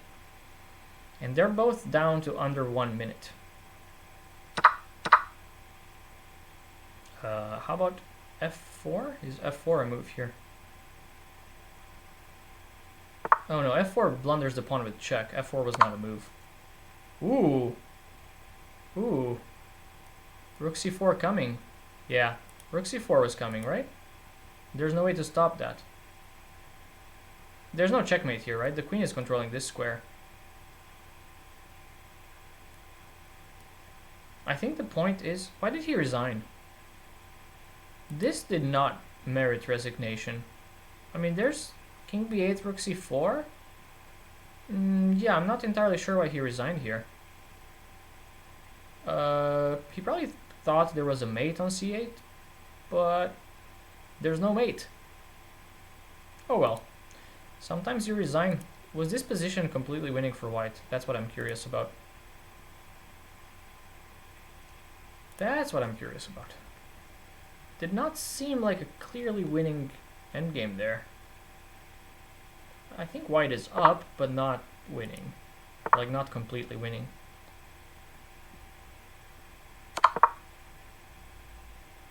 Oh, whoa. From -7. Yeah, what was the move here? What's f4? F4 here. Yes. So the idea is correct with f4 because you just have a checkmate threat. Rook takes, bishop takes, and now queen takes. But you should not exchange rooks first. It should have been played here, because now you cannot play f4 anymore because queen takes comes with check. Yeah, but this is just a drawn position. King b8, and if you play rook c4, like, you might be losing here because of, you know, this. Wow. I have no idea why black just resigned in an equal position. That shocks me. That really shocked me. Oh well. These things happen.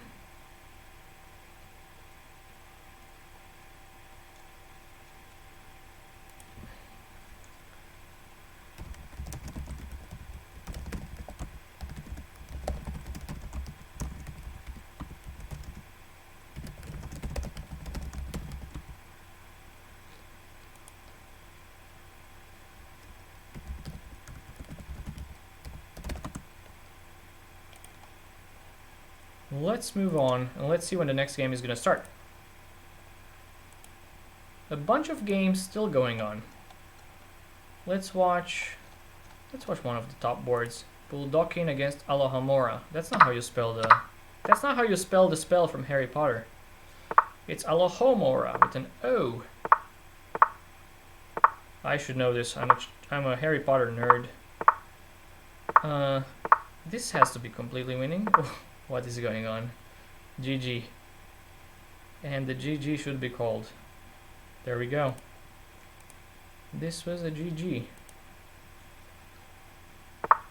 Let's watch another one. Ooh. Knight and rook against the queen. Which one will prevail? Well, I think the queen has more chances. The queen is keeping a close eye on the A pawn, and the H pawn is going to march forward soon.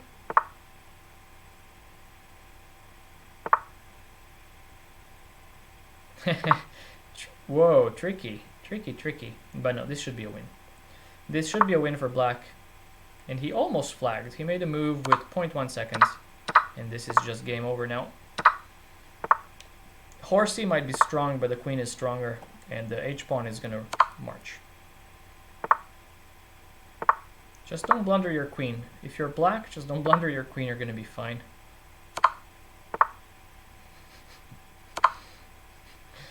This is funny. Okay, what am I watching? I don't know. A bunch of tricks.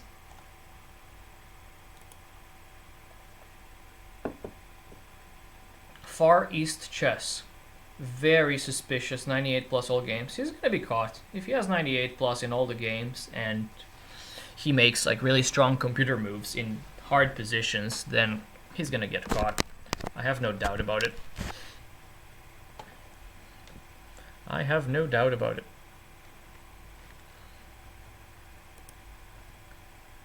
Let's watch one of the last 3 games remaining. Firuz against Vlad Sheremetev. I'm going to be rooting for my boy Vlad, but alas, he is completely lost here. He is down 2 pawns, same color bishop, so this has to be a theoretical loss. You just have to push the pawns on the dark squares first, and then use your bishop to check along the light squares. Yeah, so you do this thingy, and you do this thingy, and then you just push.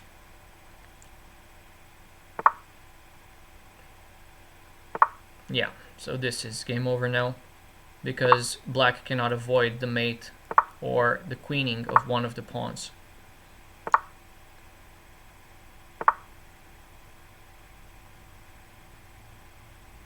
Yeah, just bring the king over here. Maybe not the most accurate way of playing, but okay. Yeah, this was kind of strange. But there's Zugzwang now, so there's no way to stop the advance. Yeah, this was decent. This was a decent conversion by Firuz from Azerbaijan. How many games going on still? 1? Nope, this game's over. Ooh, nice. Nice endgame. Rook and bishop against lone rook, and white manages to win this one. That's a nice position at the end. Yeah, I had to root for my boy Vlad Sheremetev from Russia, but you can't hope. Ooh, thanks for the cheer, Eric. 100 bits from Eric once more. Thank you so much. PogChamp. You are a PogChamp.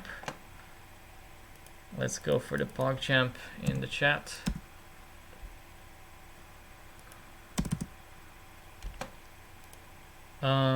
Who is... I think you have to write... Yeah, I think you have to write the exact, like, ED Terziev 04 in order for you to get the correct output from that command. Dimo Terziev. Yeah, seems like a strong player. 2200 blitz, 2100 bullet. Seems legit. Seems legit. Okay, so the last round is about to start in a couple of minutes here. I don't know. I'm cautiously optimistic. In order to be in the top 250, I believe you have to score at least... Whew, I don't even know. How many points should you score? This is going to be hard. It's going to be hard to qualify with 4 out of 7, right? AK Jet, can you let us know if 4 out of 7 could be enough to be in the top 250, or if that's not enough? Yeah, for some reason, I don't think 4 out of 7 would be enough. Which is a pity. She definitely has to win the last game, though. We're going to be cheering on her. That one game really hurt. That one game where she had a mate in 2 in the end game, but nobody saw that. Like, not even me, not even chat. That really hurts. Because that's like a unique occasion to kind of swindle your way into the tournament and just win a game that you were initially kind of winning and then losing and then winning again. Okay, so in Group A, some people with 4 made it. Yeah, I mean, she has to win this last game. She really has to win the last game, and then we'll see. Then we'll see. If she wins and she qualifies, then we're gonna meet each other here again tomorrow, starting 1 hour earlier, because they're gonna play 8 rounds. If she doesn't win and if she doesn't qualify, I might be streaming as well, but it's probably not going to be related to this particular tournament. I'm probably just gonna stream some puzzles or some games against viewers. We'll see. But we really hope that Anna-Maja is going to win her last game and qualify. Last game has not started yet, so not sure what that's about. I think it's been 3 minutes already. Okay, maybe now. Against a WCM from Poland.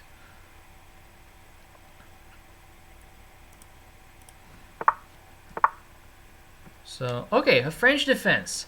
Finally, we get a French defense. I'm not gonna rant about the French defense. You guys know how I feel about the French defense already. I think it's a good opening if you want to get squeezed on the king side and die slowly. Or die fast if you blunder. But okay, she actually knows how to play this with black, so I'm not going to diss her. This is the classical variation. It's a very What? Is this a move? Why would you block your bishop voluntarily on f1? This just seems strange. Now I'm super... Is that a move? Is knight back to e2 a move? Blocking the bishop? Cannot be a move. Okay, I'm gonna look in the opening explorer on a rival site that I'm not going to name, although I'm an affiliate streamer there. It's called leechess.org. Martina Starosta, bullet current, and okay, she's a decent player. The French. Ooh, last one is 4 out of 6. Ooh, with 4 out of 6 is number 239. Yeah, this is going to prove very difficult. Okay, so let me play these opening moves here that were played in their game, and let's see if that was a move. So, e5. Knight c to e2 is actually a move. Wow. I did not think that was a move. Okay, she proved me wrong, this WCM. So now the bishop is going to be developed naturally on g2. This makes sense. So the point behind this knight c to e2 move was to reinforce the d4 pawn. So this way both knights are actually protecting the d4 pawn. And your center is not going to crumble. So I guess the idea is that white is trying to just play a King's Indian attack type of position. But Anna takes on d4 to open up the c-file, and now there are some problems with the c8 bishop. So this is the only problem in the French. This bishop is not doing much until you finally open it up with like a5, b6, and then bishop a6.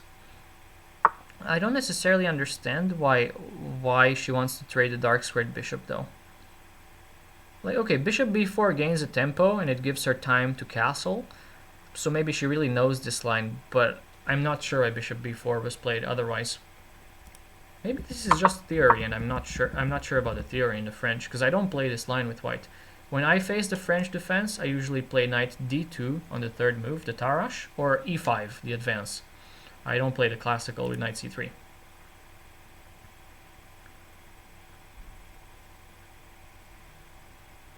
Yeah, so I think that the point behind this move, knight c to e2, let me adjust the webcam here real fast. The point behind knight c2 is just to reinforce that d4 pawn.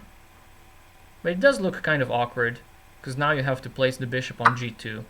Whoa, okay, this is getting spicy. Takes f6, takes back with a knight, and now there's gonna be... I think Anna really feels in her element here. This is the type of position that she enjoys. I know that for sure. I've seen her play some master classes from here. Knight is coming to e4. There's gonna be castle's kingside. The rook is going to act on the half-open f-file, and this bishop might come to see the light of day after a pawn push like e5. Yeah, this is Anna in her element. She loves this type of position. I just hope she doesn't exchange queens though, because that would be kind of sad. She needs to win. When you need to win with black against a low-rated opponent, you don't exchange queens. Let's be honest. You don't want to exchange the queens. And Axel, you're absolutely right in the chat. It's better to keep the dark squared bishop in the French. I agree. Oh man, she's going for this. She's going for the endgame. Yes, after queen takes b4, knight takes b4, there's a threat of a fork on c2, and there's also castle's kingside attacking f3 with tempo. But I'm just not a firm believer in the weakness of this, or in the strength of this pawn here. I mean, it's a weak pawn on e6, and your bishop is going to be forever stuck defending it. I don't know. As long as your knight is on e4, you don't have problems with a pawn on e6. But if somehow white is able to exchange your strong knight from here, this pawn is going to come under severe pressure. So I'm not sure I like this so much for her. But there is some concrete... Whoa, rook c1 is impossible because of this. There are some concrete lines here that have to be taken into account. King here is impossible because of this. All of a sudden, I'm just realizing my foolishness. This is good. This is good for black. Concretely, this works. How to prevent this threat? First of all, how do you defend? Do you play something like here? No way. No way, I say. After rook to b1, there's just this. There's just this check, and now you take here, and this guy disappears. This is game over. There's no way to prevent this. Wow. This is insane. White loses a lot more than just a pawn here. White loses the entire house. Okay, loses a pawn and the exchange. Yeah, this is game over. Take on f2, take on h1, castle, put a bishop on d7, put the rook on c8. There's no hope here. There is no hope. Long live the French. I guess you're absolutely right. So do you take on h1 or on d1? Probably take on h1.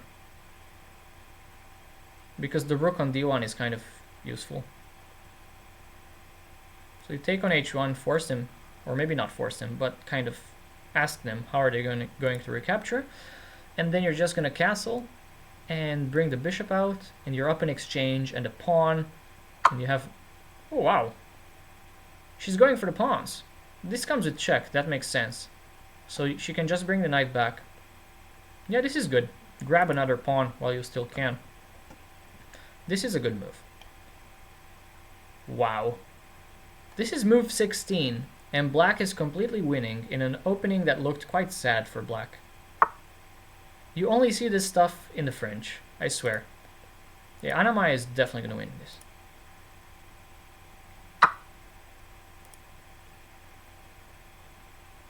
I like that. Smashing the queenside to smithereens. I love that. That's a great word. I always like saying that word, but I don't have a clear occasion to use it. Very rarely do I have a clear occasion. Because it's like one of those words that you don't normally use. Like, how are you going to use that word in like regular speech?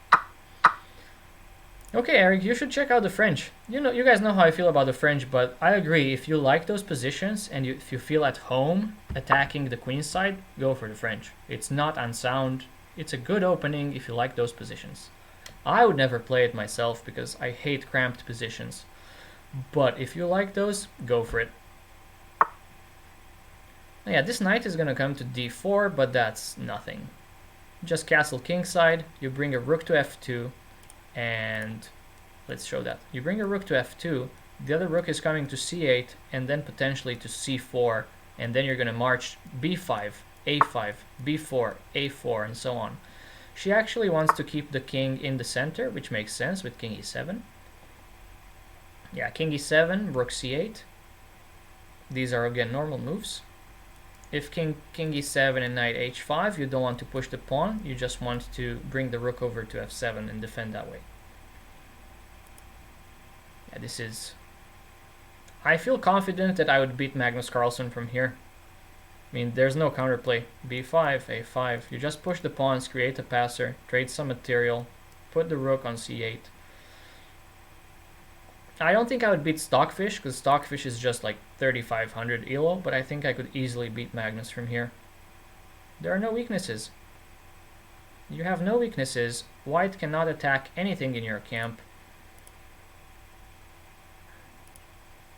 And you're up in exchange to boot. You're up in exchange and how many pawns? Up in exchange and 2 pawns. This is a protected passed pawn that's never going to move. You just have way too much central control this way. These are the connected passers, or the strong pawns on the queen side that are going to move. So you're going to move these ones. You're going to create an A passer. Andrew, the A pawn. Yeah, just king e7. King e7, and there's not a worry in the world. In some positions, if the pressure gets unbearable, although I doubt it, you can even sacrifice an exchange back and just be up 2 pawns. 2 clean pawns. In a bullet game, I would do this. So in a bullet game, if I'm down on time, I would just sacrifice the exchange and just push the pawns. So b5. Just go b5, followed by rook c4. This would be my plan here. Yeah, just b5, a5. All the moves, all the pawns are rolling. This works too. I mean, this works. Because if they take, you take back with a pawn, and now somehow your diagonal is getting very open for the bishop. Yeah. I would consider sacrificing the exchange here, though. Like, just get rid of that knight and just convert the bishop endgame. Just because the knights are very tricky.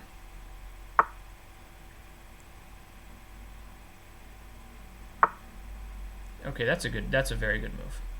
So now there's no way to stop the rook from either coming to f2. Okay, but now h6. h6 and your pawns are all on dark squares on this flank. And your rook is coming here. And let's not play rook h1. That would be a blunder. That would be a blunder. But h6, very nice move. And then a5, b4, c3 coming soon. Yeah, just resigns. Okay, congrats to Anna for winning this game. This was a very nice game. She played very well. Maybe she knows theory here. Maybe this was all theory, and I'm just not sure about it. Yeah, you know the position is good when you feel like you can beat Magnus. That's absolutely right. Somewhere around... Look at that, 98.8. Wow. That was the best game of tonight's session for her. Yeah, this was the best game by far. I guess bishop b4 is theory. Bishop d2 though is not. f6. Bishop b4 is inaccurate. Queen d2 is... Wow! Queen d2 is a blunder. Queen d2, the evaluation goes to -4. She played this perfectly. Yeah. She played this absolutely perfectly. Wow. Nothing to say. Just nothing to say about it. Yeah, this is just game over here. I mean, this is -6. I feel quite confident against Magnus in an endgame that's -6. Whew, congrats, Anna. Hopefully you finished amongst the first 250 players. I'm not sure. Yeah, that's how you win in the French. I mean, everybody in the chat was amazed by your moves in the French. Yeah, that's a great way. 94, I missed it. 94 is such a strong move, forcing the queen exchange after queen d2. This is an amazing move that you found. And here I was not such a big fan originally. I was saying, oh, maybe you shouldn't trade queens if you're playing for a win.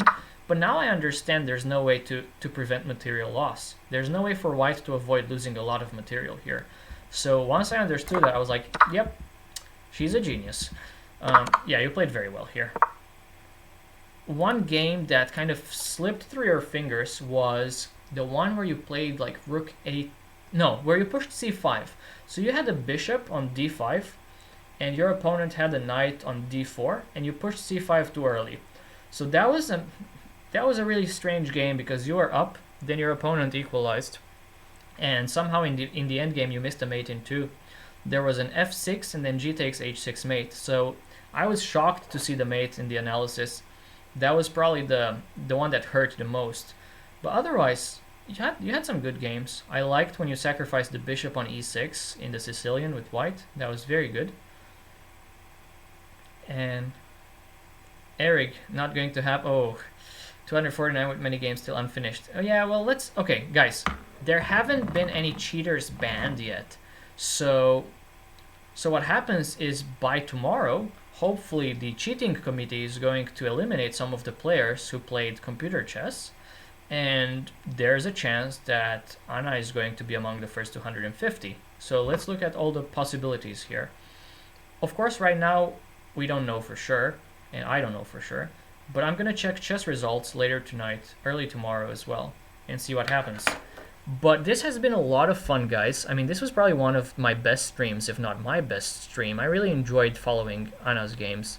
There were some blunders from both sides, but I mean, generally, I think the games were good. I don't think the games were like decided by huge blunders. There were no queen blunders, there were no rook blunders. There were just some like small positional mistakes and inaccuracies. And the time troubles are just hard, you know, because you're down on time, you have to play with a 2-second increment, you have to find all these like only moves that keep you in the game. It's very difficult with an increment of 2 seconds. So I enjoyed doing commentary for the European Online Chess Championship tonight, and I'm very tired. My voice is very tired. If you wanted me to sing right now, I couldn't because my voice is so tired. I don't know, I'm just playing with this pen. I just grabbed the pen randomly. I don't know why. But yeah, thanks guys for tuning into my stream. This was one of my most successful streams ever. Hope to see you tomorrow. We'll stay tuned. We'll cheer for Anna. We're hoping that she's going to qualify for the next stage. And yeah, stay tuned. If I'm going to stream tomorrow, then I'm going to put an announcement in my Discord server. If you haven't joined my Discord server yet, feel free to do so. I post most of my announcements there. And, you know, we're just hoping to see everybody tomorrow. Anna, thanks so much for hosting my stream tonight. Really appreciate that. You're proving once again that you're one of the nicest streamers and nicest persons as well. And yeah, good night everybody. I'm going to end the stream now. Let's raid somebody. Let's find somebody to raid. Give me some suggestions in the chat, because I don't have my Twitch up here yet. Ooh, thanks for the $10.89 donation once more. I don't know if I can sing the Anna-Maja song though. How does that go? I didn't even think that was a thing. So we have two choices basically. We have #chess, but I have quite a bunch of viewers already. I prefer to support smaller streamers like me. So let's raid my friend Akash. We're gonna raid Akash. He's a national master from the United States. Generally streams only chess. Let's just raid him. Yeah, I would, Ulon, I would normally rate hashtag, but the score so far is 3-0 in my favor. Like, I have rated them 3 times, and I didn't get a raid in return yet, so I feel like it's better for me to just keep supporting those smaller streamers as well. So, hashtag chess, you know, they have like 2,000 followers, I believe. They don't necessarily need my support, so it's nicer for me to help those who really need the support, I think. And I always appreciate when somebody supports my channel as well. So, we're gonna return the favor to Akash. Okay, I'm gonna send you guys over. Thanks so much for tuning in. Hope to see you soon. And keep cheering for Anna-Maja. Spam those emotes wherever